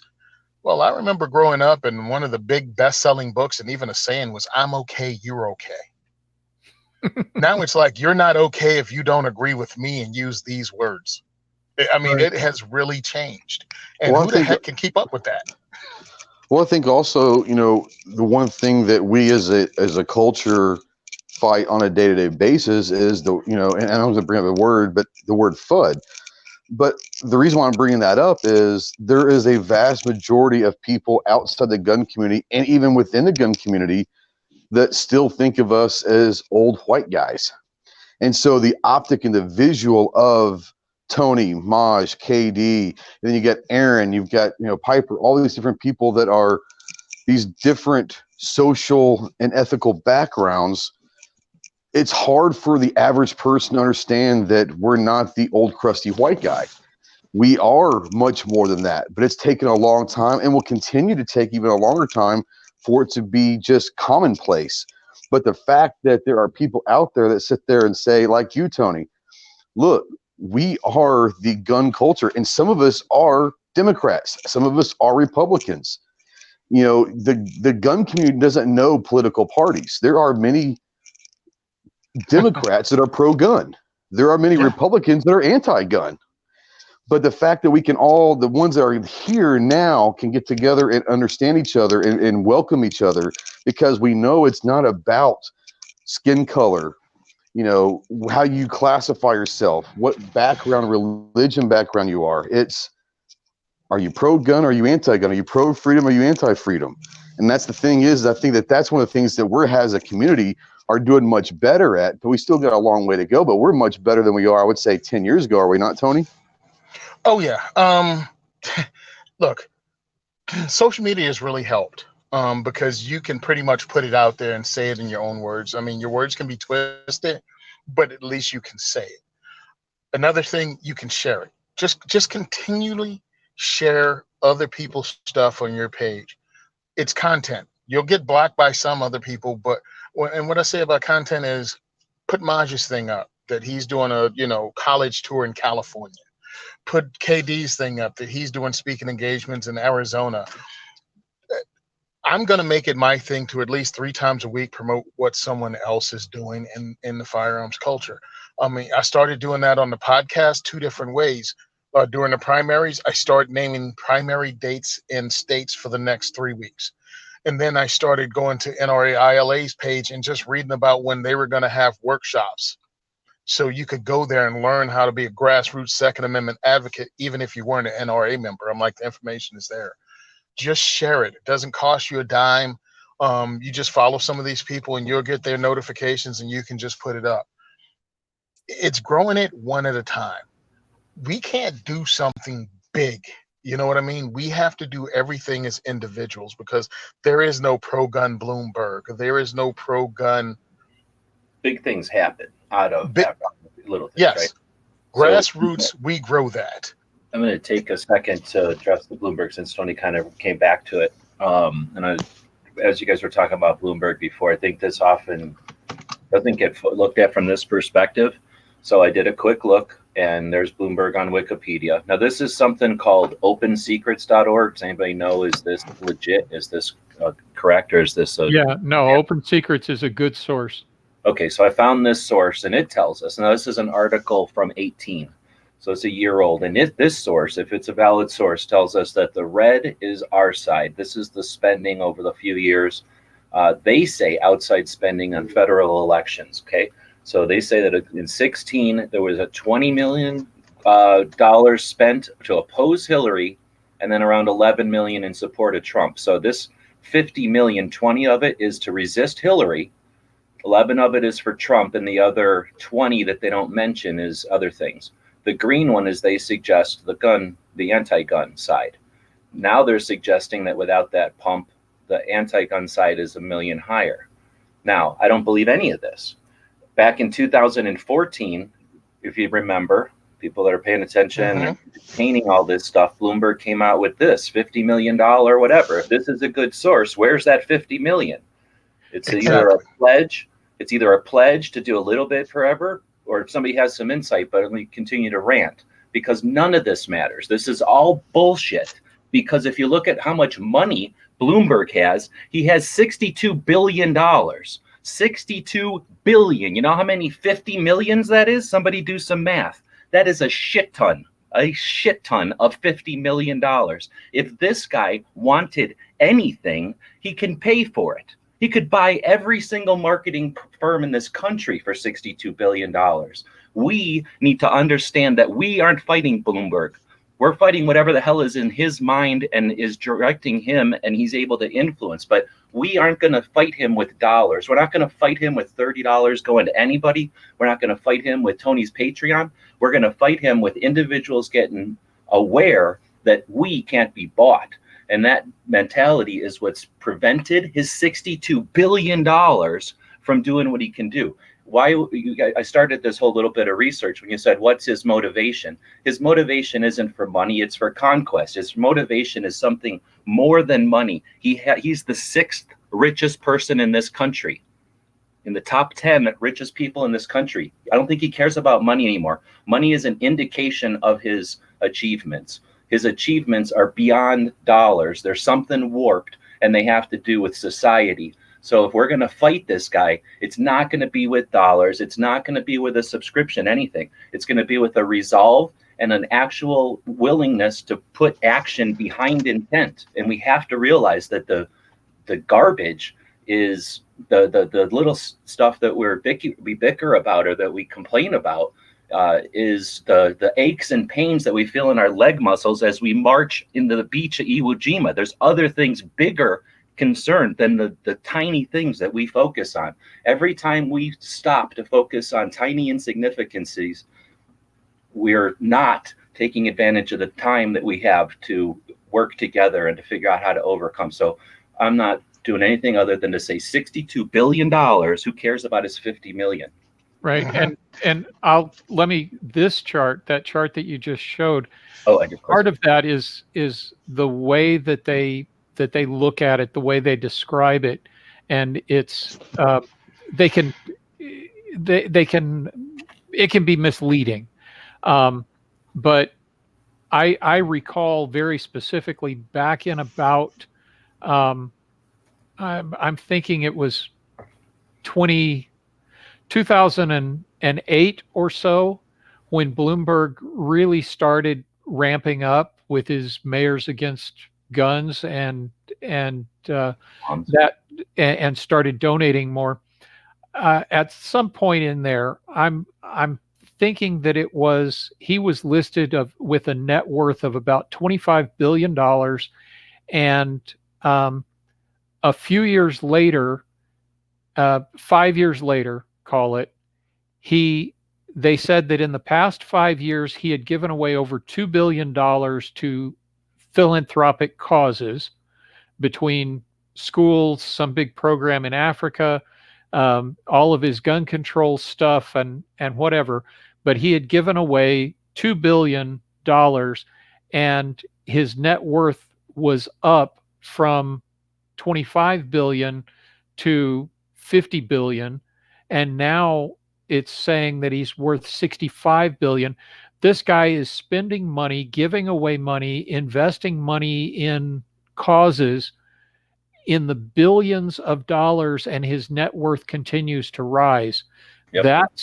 That's the kind of thing. And what it really comes down to, though, is and the power of the gun lobby is not the money that we spend, it's the votes that we cast and the influence, much more than even your vote and my vote, much more than the $20 that we send to any given group. The important stuff is that you and I influence other people to take action. And the rally is a great example of that. It shows what we can do if we put our minds to it, if we focus in on it and say, okay, we need to get behind this. We need to move in this direction. No, it's not perfect. Yes, it has flaws. No, it's not the exact thing that I want, but we have to get behind it and support it, because it's what's going to move us forward right now, and that matters. Plus, well, look at this and say, what's bigger, $50 million being pumped into an anti-gun, media package, or 100 million gun owners showing up to the election booths? I think 100 million gun owners are much bigger. And I think that's a good point that you brought up too, Jeff, that the 50 million that he drops on guns, and he makes a big deal, virtue signaling, and patting himself on the back about it. He put I can't find it now, but he put 1.8, I think that's what you're talking about, into some kind of like mosquito thing, in Africa or something. Like, he can drop, and he has dropped $2 billion on projects that he finds valuable and worthy. So he's not a dick. I mean, he probably profit, who cares? He's got billions of dollars. He's in a different realm or whatever, but he's not entirely evil. If he's dropping billions of dollars on saving people, that's cool. But for whatever reason, he thinks guns are a way to save people. But I'm not an advocate for him at all, but I want to look at him logically. If he's got enough money that 50 million is inconsequential, he literally has hundreds and hundreds of $50 million he can drop around. He can drop hundreds of thousands without even realizing that, like you say, his interest income is enough to cover all of these millions of dollars he's dropping. He's dropping 50 million because one, and maybe Jeff has some insight of this, you guys might have some insight in this, one, because he knows that dropping more is ineffective, or he's dropping that much because there's only that many people. In other words, what does he want them all driving around in limousines? There's only so many people he can give money to. And maybe that's the saturation point. Is that possible? And we are going to get up to Left Catcher's thing once we start getting on the rally more. Yeah, that is possible, and that is sort of what's going on. He's kind of running out of places to put it. He's dumping money, more and more money, though, into state races, and that's a big problem. We've seen state races, him and the Giffords both. We've seen state races where you're talking typically this a successful campaign is somewhere around $40,000-$50,000, and these guys come in and dump 100,000 or 500,000 or $1 million into these local campaigns, and suddenly they've bought saturation on every bit of media that you can possibly imagine. And that does have an impact, because there is, and this is the thing that a lot of us don't seem to understand, there is a huge middle section of the country that pays virtually no attention to politics whatsoever, especially electoral politics, beyond the president. I would be willing to bet you that half the country can't name the vice president today. Yep. More than half the country can't name you either one of their senators, and definitely can't name you their representative, and can't name you a single person in their state government besides possibly the governor. They don't pay attention, they don't care, and then they get inundated with commercials and mailers and YouTube ads and Facebook ads during election season, and they have no idea. And that's why it's so important that they have you as a resource to let them know what's important, who the good guys are, who the bad guys are, and that they need to take action. And it needs to be really clear and really simple. Whoa. I don't know how powerful, you know how powerful your last point is there. But going into the election cycle of 2020, if you have a camera, a YouTube account, an Instagram account, and you're not participating, yeah, what Jeff just said there makes so much sense, that people are looking for each other to figure out what the thing is. And if it doesn't matter what you think your size or reach is. If you are the person that someone values the opinion of, and you can sum something up, then you've accomplished something. How awesome. Thank you for that part. Just last week, I called 3 gun stores in the Southern Maryland, DC area, and probably the most popular conservative radio station in the area, and not one of them knew about the rally.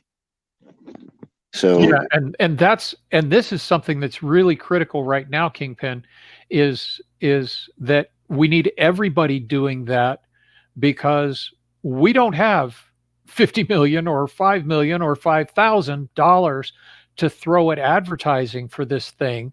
We depend on you guys to let your networks know, and to connect with other networks, that the radio stations, the gun shops, and get that word out there. Over on the website for the rally, there's a resources page that has there's flyers that you could download and print and take them down and put them on the counter at your gun shop, or tape one in the window at your gun shop, and making sure that people know it started with a small group of people reaching out to their networks and asking those networks to spread the word. And we've taken it out through the social media channels for the most part, but the Tea Party patriots and the Patriot Post and the various pro conservative, pro Constitution type organizations aren't promoting this yet. The radio stations, the talk shows aren't promoting this yet. They're not talking about it, and that needs to start happening. And the only way that that's going to happen is if the people who are already engaged start trying to engage out in that next level and calling on that and bringing that into the conversation. That's really, really critical right now. We have to do this. We have to step up right now, and we have to, for the next 3 weeks, saturate our social media. I mean, don't get blocked, don't get thrown off, but you know what I mean. You need to reach out. You need to put this out there, because a lot of gun owners don't pay attention. A lot of gun owners aren't members of different forums. A lot of gun shops don't pay attention to Second Amendment stuff on the internet. We have to participate in this just to get the word out. I was on a forum with a bunch of gun rights leaders, grassroots leaders from around the country just a couple of days ago, and asking them to reach out to their networks and to do this. And one of the guys says, "Oh yeah, I'll promote the rally. I'm not going to spam my whole list, but I'll promote the rally." And I'm like, why are you not going to spam your whole list? Yeah. Why exactly. is this spam? So that's, it's no, I'm going to pull my whole 30,000 list or my whole 200,000 list or the biggest list I can find and say, hey, do you guys know about this? Please tell everyone you know. And here's the website. Here's the Facebook page. Get on it. This is going to be huge. And then it will be. And that's what kills me. It annoys me. All right, Jersey. Same time Trump was running, the horseshoe jackass that became our governor, Murphy, started running ads 2 years early for the gubernatorial race. He flooded YouTube. He flooded our televisions. He flooded radio ads 2 whole years before he ran, before Election Day. You were so used to it that he just slid right in there, and he only got 20% of the vote. Only 20% of the state voted. The eligible voters. He didn't care about saturating his mailing list. All right, no one's gonna leave you. Your entire network's not gonna dry up because you got word out. Quit being a snowflake and get on it. I mean, what? Look, this is the Minuteman, right? This is a Minuteman thing. It's a workshop. Listen to what these people are saying. I'm not going to spam everyone on my list. Like Paul Revere didn't want to wake people up when he rode through town. I'll ride through town, but I'm not going to yell. Yeah, I'm not going to raise a ruckus or anything, but I'll ride through on a horse in the middle of the night. I mean, it's just that ridiculous. How important is this? Very important. Not just today, but for tomorrow and for the nation. And you don't want to spam people. Get the woo. Just But here's why. And again, we're talking a little bit about how we're going to kill ourselves with friendly fire. You got to give people a chance to understand and grow. And I get this all the time. Trust me, all the time. Super valuable, super valid people who have done, right? People who I'm standing on the shoulders of, people that have, like, that already have did, right? They've done all they needed to ever do, and they're still doing, and they don't know what's going on. Like, nobody can know what's going on. Everybody's got their role, everybody's got their interest, and we've all got our piece of the whatever that we're managing, right? And everybody's got their own personal lives that they're dealing with too. So not everybody's online. And that's one of the things. We're talking on YouTube, and we're talking to YouTube people who listen to YouTube or whatever. Or maybe I don't put this out on a podcast. If somebody serves this out on a podcast, maybe somebody's listening to it. But either way, it's not somebody who's reading. It's certainly not somebody who gets all their info from finding out at the gun shop or the gun range or the gun show. So we've got all those other avenues to us. And I guess that's one of my passions, is just to remind people that let's not get pigeonholed or one trick ponied to think that we're our medium is the only or the most, because that's what you're experiencing. I suspect when you go into a shop like that or into a range or whoever, I know some people have had challenges getting handed pamphlets out. Those people just aren't talking this stuff like Jeff said. They're just not talking this stuff at all, or they're not talking about it every day. So, you know, if we said, oh, in Military Arms Channel's Instagram was taken down this afternoon or this morning, which it was, they wouldn't even know what any part of that meant. Where a whole bunch of us know exactly what it means to hear that Military Arms Channel's Instagram was taken down today. So that really happened. I'm not just using that as an example. Hashtag bring back Mac, if you want to use that, or one of the others. And again, that's how we influence, that's how we use these tools, right? By exercising things that have worked for others, or things that seem to work, or things that the platforms tell us that they use to interpret, right? So sending out hashtags as something trends. The reason they track trending stuff is to pay attention to what's happening on their platforms. As something trends, they can see, oops, maybe the robots made a mistake. Maybe a decision we made was in error. You know, maybe that person who flagged this and we just robotically obeyed the flag, you know, maybe that should have been taken with discretion. And this isn't violent. This isn't a bad thing. This is simply someone who's sharing an aspect of culture that's valid. And we can rage and we can say the platform's no good and we shouldn't communicate this way, or we shouldn't be on a platform that involves other people because one person was treated poorly. But we can also use the platforms and let them know, hey, we're part of this and you're treating us poorly. That's what other people have done and gotten respect and gotten, they've challenged the status quo. And that's what we're kind of talking about. With all that said, I'm going to go backwards just because it's easier. John Brown's out there. Hey. And I think we will get Mac's Instagram back because it's just an error. They didn't take it down intentionally. Something happened. Somebody probably asked for it. If they obliged, once it's petitioned, it'll come back. But really, it's the echo for ourselves, for the human beings. If it happens and it gets taken down and it comes back, and if a tree falls in the forest, does anyone hear it?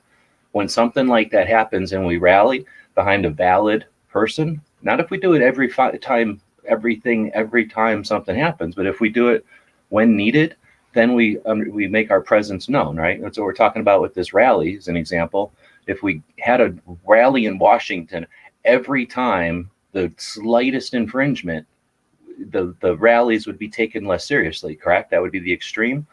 Since that doesn't happen and has never happened, a rally will have some resonance to someone somewhere. They'll understand that these are people with resolve and an ability and interest in whatever it is that they're so resolved in here that they're going to go all the way to Washington, D.C. as a group, which isn't easy or inexpensive. That's going to have consequence. Anyway, so I'm going backwards. New York said, why do they want us to register for this if it's grassroots? We already said it, but Kingpin or Ghost? They have a permit, I believe, as of right now, up to 20,000. If their registered numbers are going to be more than that, then they're going to have to go and get a bigger permit. And it all has something to do with not only the permit, but for X amount of people. From this, what do I understand? I'm not 100% true, but from my gathering of information, is for X amount of people, they have to have X amount of capital security. And so you kind of have to give them an idea of the number that's coming, not only for the permit, but for the capital security as well. Kind of just to play whatever, like be nice, right? To be in compliance or be exactly, yeah, like a good rally instead of one that just comes there and is rogue or something. Yeah, that's what we have to do. Go ahead. No, you got to follow the rules if you want to be a part of the process. You can't just do what you want, because that's not going to work out like you think it will.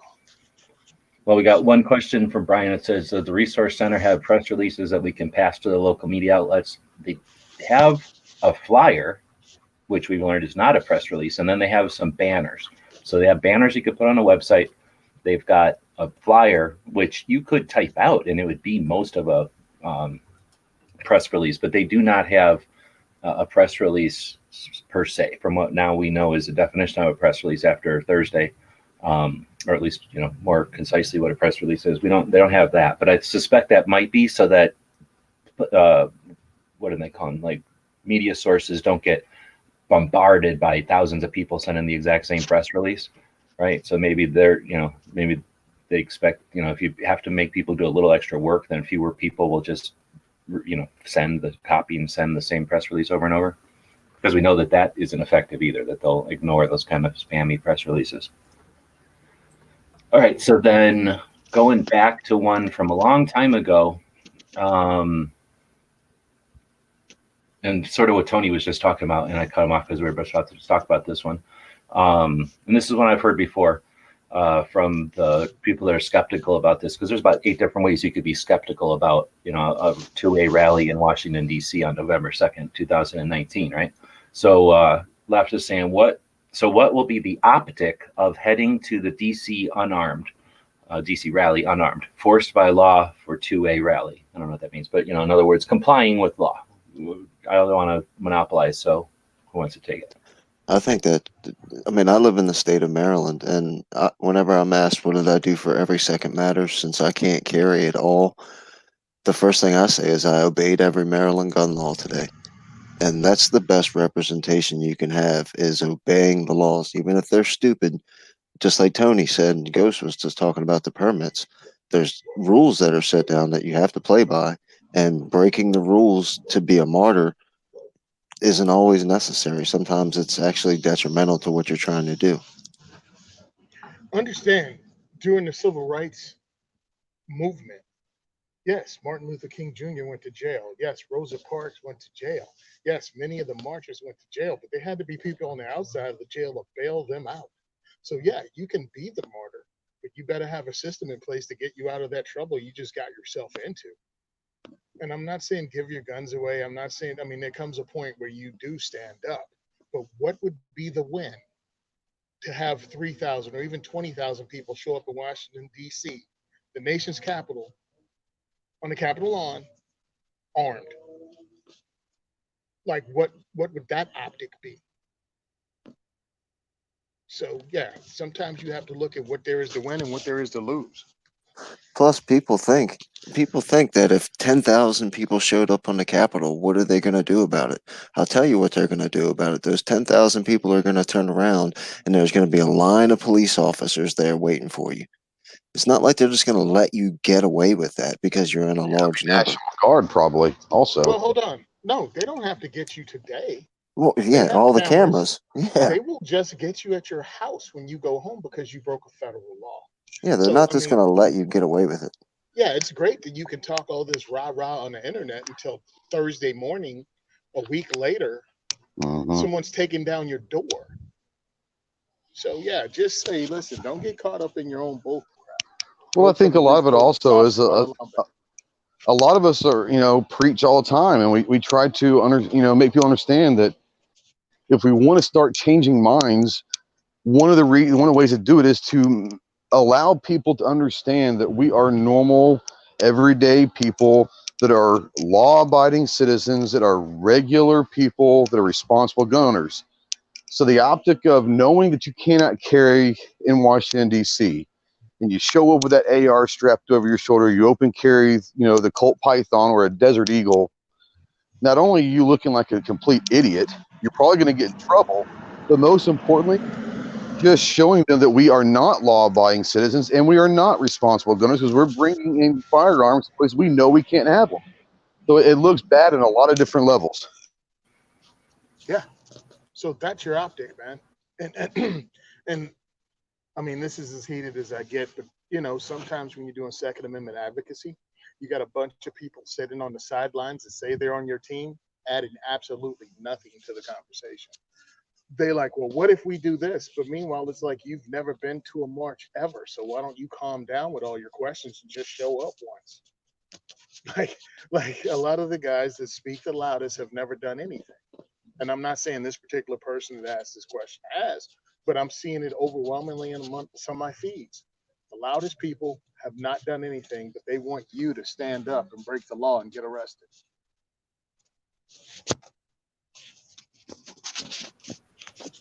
So there's lots of ways to answer that one. I think the optic idea that's a new word, right? So that's like is it a marketing word or something? But the idea is that what would be the perception of from others of a bunch of people going to DC who are unarmed? And I think that the rest of the world is never going to see this. We all understand the way that the media, the traditional media with the largest grasp on the traditional dissemination of content, right? The old media, they are going to focus on it exactly what they profit from. And maybe there'll be an outlier that does something dumb that we can exploit and for our side, to prove how dumb they are, or maybe somebody will actually be fair. But for the most part, they're going to try to own that. And we can go there, assemble. Again, this is unprecedented. You can agree or disagree that accumulation of or an assembly of Second Amendment advocates in Washington, D.C. is unprecedented, but I believe it is. And since it's happening in 2019, where we have high-speed internet, most of us have phones that have that high-speed internet. Many of the people that go there either are comfortable with or do already stream live. More than that, will have at least the ability and the ease to take photographs with their phone whenever needed, plus be in contact with that tool. Not to mention ham radios and all the other skills that people have to communicate when they're there. People writing things in notebooks and taking photographs of actual film and all the rest. There'll be people like Argo, I'm sure they're documenting the event for the event itself. So the optics of it is that's happening. So the alternatives to that. So I suggest if someone asks, what are the optics? They're saying, what's the advantage? What's the disadvantage of this? What could be the disadvantage? Don't go into something rah without thinking of the consequences. One consequence is that we don't do it in the status quo, and we have to continue to battle with the environment of never having a two-way rally, never knowing how many people might gather for something that isn't in defense of something or in support of anything other than the concept of the Second Amendment. We will never have had the opportunity for many people to gather from different realms and network and chat and communicate. Again, in 2019, I don't need to have known Tony to see him in a crowd in his blue 2A 4E gun control equals racism t-shirt that costs only $10 shipped. And if I see Tony and I go over and say hey to him, we're not going to need to have known each other from some past life. We've known each other online. So this will be renewing and strengthening relationships and friendships that already exist. It'll be opening new ones. Tony will be able to say, hey, here's this guy from maybe what's it called? The Gun for Hire range, or here's somebody from Pennsylvania who I don't know or something. So that is a consequence of people. That's an optic.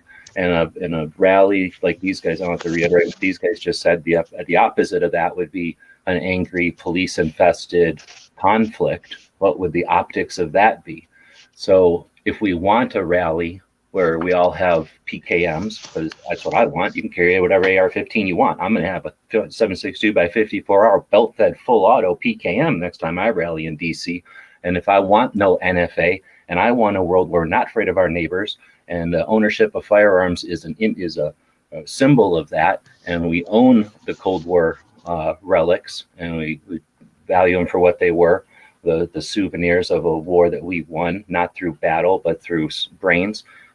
When we want a rally like that in DC, it's going to be made possible by the first steps. So I see it as a first step. Now, if your first step has to be stranglehold win, you're an awesome ninja. And what I suggest is, if you're that awesome of a ninja, do it before November 2nd. Show us how it's really done and do it before November 2nd, because that's a true challenge for a social ninja who knows how it should be done.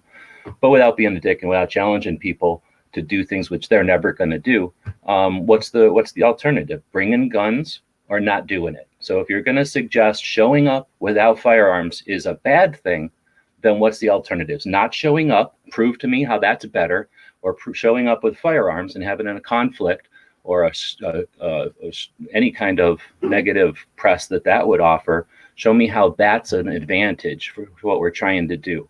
And then I'll follow up with earlier, Tony was talking about some things, but I think we can sum it up with Diane Mueller, who was in front of the Congressional Committee.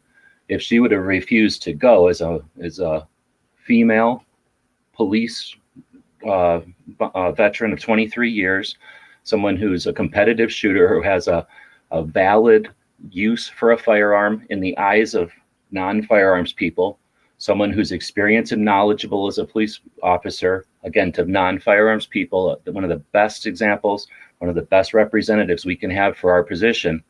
If she would have decided to not show up in that congressional meeting because she had to be unarmed, we'd be living in a world without Diane Mueller saying, shall not be infringed in front of the Congress. So I want to see anyone who would challenge the idea of people assembling to show me the example they've got of an individual who showed up armed to Congress and said, shall not be infringed, because their quote is typically shall not be infringed. Those who suggest anything other than armed conflict is not true resistance. Then again, show me where you're standing up and saying shall not be infringed, or you're not being gunned down as a psychopath. Because nobody does get gunned down as a psychopath, but I suspect if you just stood up with firearms in a place where it's illegal, that would be the consequence, right? Yeah, there's an interesting analogy, and it might not fit. You guys just go with me on this one, though. But I was reading when Trump first got elected, there were people that were saying that they can't stand Trump and this, that, and the other, that they're so patriotic that the president better not come to their hometown. So what they're saying is they're so patriotic that if the president of the United States came to the hometown, they're going to take him out. That's the same thing as saying, I am so 2A that I'm not going to a rally because I can't carry. So I'm not going to go to a Second Amendment rally because I'm so 2A because I can't carry a gun. That doesn't make any damn sense. They don't go to gun shows either. You can't carry there. They don't go to the That's right. You can't carry there. They've never gone That's to court. right. They can't carry there. They never visited anybody in jail. They can't carry there. They've never been to a nuclear facility. They can't carry there. Can you carry at a library? Can't carry at the Alamos. They've never visited. Never been to a post office, probably. That's what I'm saying. They've never mailed anything, so they use the internet. Right. They can't mail. I mean, seriously, if you're gonna be told where you can carry, so you're gonna be told where you can walk. I'm sad for your existence, right? Like you're so 2A that you don't even. It's like you're afraid to walk over lines. Well, and Washington D.C. is not that dangerous. And no. Down in the mall. No, it's not. I live 45 minutes from Washington D.C. Oh, I know. What I'm saying is people will sit there and say Washington. it's the most dangerous place in the world. No, it's not. Plus, the mall where we're going to be is probably going to be the most secure place in the country, especially on that day. And reality is, you're only going to be there for a couple of hours. We'll say a day. The daylight. And if you're so afraid of somebody robbing you or something going wrong in a crowd of 1,000 people, 5,000 people, 10,000 people who are all like-minded, that you need to have a gun or you're not coming, you probably should talk to somebody because you have some issues you need to work out. Hey, you know what? If that's your problem and that's your hang up, just go ahead and donate to it and stay at home. Clean your gun. Thanks everybody for allowing me on the show. Yep, that $10 gets you a t-shirt. I'm going to bounce because this thing keeps turning off. But yeah, that $10 for the t-shirt goes directly to my t-shirt guy and he mails it out. I get nothing for that. If you want to be a well-dressed person at the 2A rally, I think having a 2A 4E diversity shoot shirt puts you right up there. So go out and wearing mine. Thanks, man. I really appreciate it, guys. Yeah, thanks for jumping in. Thanks, Tony. Nice See you, buddy. Guys. Yep. Bye, guys. We're right at the 2-hour mark for 2A. So unless anybody's got anything else, I think we've ranted and accused and challenged and called out and congratulated and thanked everybody. But if we haven't, let's not forget to. So that means ghost. You have to figure out whoever we forgot to do any of those things to. Holy cow. That list is long and distinguished. That's called getting ghosted, because that's what you do to people. And you're like, here, I have a question for you. What's this, or this, or this, and this, and this, or this, and this, and this? Yeah, but see, I surround myself with people that can actually handle those questions. I personally cannot handle those questions.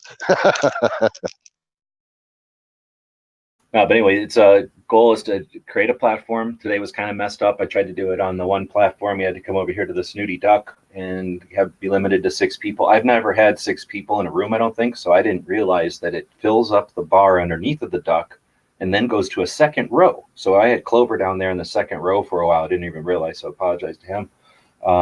I didn't even know that it would add a second row. I thought the boxes would just get smaller or something. But anyway, so we had to use the duck today. We go live. I'm going to try going live once throughout the week, and I might start doing that private to get more people who are activists who might be scared of going live, and then do one on Saturday where it is live after Rick does his show in the afternoons called Rick's Life as I See It. And then later on in the afternoon, some other people will start their shows. When Noxious and Sarge kind of switch off their time slot back each week, and then Snob does a show tonight. Is there another show on Saturdays I'm forgetting? I like to think there's a late night show. If there's a late night show, Man, I don't remember. I don't think so. Either Sarge or Obnoxious come on after Snob tonight.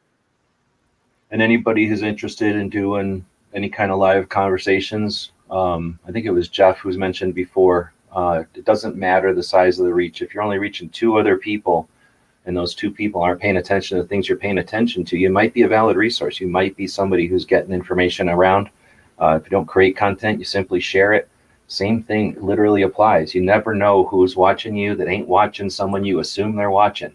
I don't take this advice to heart every day either. I only typically repost stuff that I think is like just needs to be resaid, like just that was super well said, or this is an important thing that I want to make sure the word gets out on. I guess I do that. But do that. Realize that who knows who's watching your thing, even if you don't reach another human eyeball. The way that Al Gore set up this internet is repetition equals value. So more things that happen equal more important. It's not quite that simple, but that's the easiest way to conceptualize it. So by adding to the things, by putting stuff online and putting your flavor into it, you have influence on the internet. You may not believe it. No single drop thinks it's responsible for the flood, so there's no drop of water behind that dam that thinks it's responsible for the kinetic energy that would happen if that dam broke. But sure as hell, every single drop of water in there is part of that. You either acknowledge that or you don't. Understand the power, what kinetic energy is. If you don't know, go look it up. That's what we are. We're a massive power, and that's the reason why a guy with $62 billion doesn't spend more than $50 million trying to destroy what rights we think are important and are secured by our Second Amendment. So with that, thanks for showing up to our periodic, consistent, hopefully, conversations to improve everybody's abilities and skill sets. And thanks to Kingpin for jumping in. Thanks to Ghost. Thanks to Tony. Thanks to Jeff. Thanks to Clover. Who else was in here that I missed? Somebody else was in here. No, he's just trying to take credit for nothing. I think that was it. Okay, so everyone, thanks for everybody for jumping in and being part of the conversation on the outside. We got a whole bunch of thumbs. Appreciate that. It's again taking ownership of the tool that we're using here on YouTube and letting the platform, the algorithms that run underneath of everything to know that this was something that more people value than are actually watching right now. And potentially that gets it out to some more people. And that's sort of what the goal is, to get this concept that our voices matter out to the world. So you're not shouted down by those who would, I don't know, suggest otherwise. So I didn't give anybody a chance to say plugs or anything if you want to. Anything to plug? Anything to chat about? Everybody's trying to get Gizzard Gary to 1,000 subs before SHOT Show next year. So go check out Gizzard's channel and give him a sub. Yeah, I'm glad you brought that up. So Gizzard Gary's the guy from Kansas. He's been doing stuff. He does a live show on Friday nights. He does, when he's able. For a long time, he's been doing a Sunday morning show, just a conversation, open up a room to have a conversation. And he jumps into many people's show. So he's part of the conversation. Clover focuses on that once in a while. But the people that you see that are in multiple conversations are adding another layer to this whole thing. They're like the mortar in a brick wall, right? A brick wall, you just stack a bunch of bricks up. It's only going to be solid until the first time some wind blows, first time somebody smashes into it, or it even leans on it, right? Like, it doesn't take much for a stack of bricks, which are all solid, valuable, like useful things that are there to, they're made out of cement or whatever to stop the elements from coming in. But by alone, a whole bunch of bricks are pointless. What Gary's offering, that mortar between the bricks, by being a consistent participant, he's uniting and he's bringing information around. If somebody's saying something and they're getting it a little bit wrong, having a person like Gary in there who's paying attention and interested is keeping things honed and keeping conversation. You know, when you do that tell a friend thing, you know, 6 people tell the same thing to, you know, through the chain, it comes out wrong on the other side. People like Gary are saving that, or stopping that from happening, or preventing that what's the word for that, the corruption of the data or whatever. Additionally, he works all the time, so he doesn't spend a lot of time promoting his channel. He's not trying to be famous, I don't think. He uses chicken for the most part as his channel icon. So he's interested in checking out the SHOT Show, the industry event that happens once a year in Vegas. And it's, I don't even know how many years, many decades long. It's its 14th or something, I guess, 15th year in Vegas. And is it 15? This is 2020, so it'll be 10 years in Vegas. Gary wants to check it out. They have some kind of arcane system that says you have to have 1,000 subs in order to attend the show as media. And Gary would like to attend as media on his own. So he could easily have asked me, and I would have made him a cameraman, or Ghost would have brought him in as a second person, but he's trying to do it on his own. And one of the ways that we can help him accomplish that is to subscribe to his channel. I'm suspecting most of the people that are listening to me are probably already subscribed to Gary, but if you've got multiple stuff, or you know people out there that aren't, then I suggest let's give him a hand. He's at 600. He needs to get to 1,000 before they'll just accept him or whatever. Thanks, Kingpin, for dropping a link in the text here. So if you're listening to this later on the phone or something, there is a link. Otherwise, it's Gizzard, just like the organ, and Gary, just like the guy's name. You stick them together and it looks like orange chicken. So find him online and sub him on YouTube and help get that guy to SHOT Show. If you're sick of hearing me tell you about SHOT Show, I don't even look at anything interesting. If you're sick of hearing Ghosts tell you about guns or CCW guns or whatever, and you want to hear something else that's from a Kansan point of view, then go sub to Gary, and then stay tuned in July or January, I guess. Hopefully it doesn't take until July to post them. In January to watch some videos. All right, thanks for bringing that up. I think with that, we'll end the 2 hour and 7 minute show on 2A. Thanks for joining us.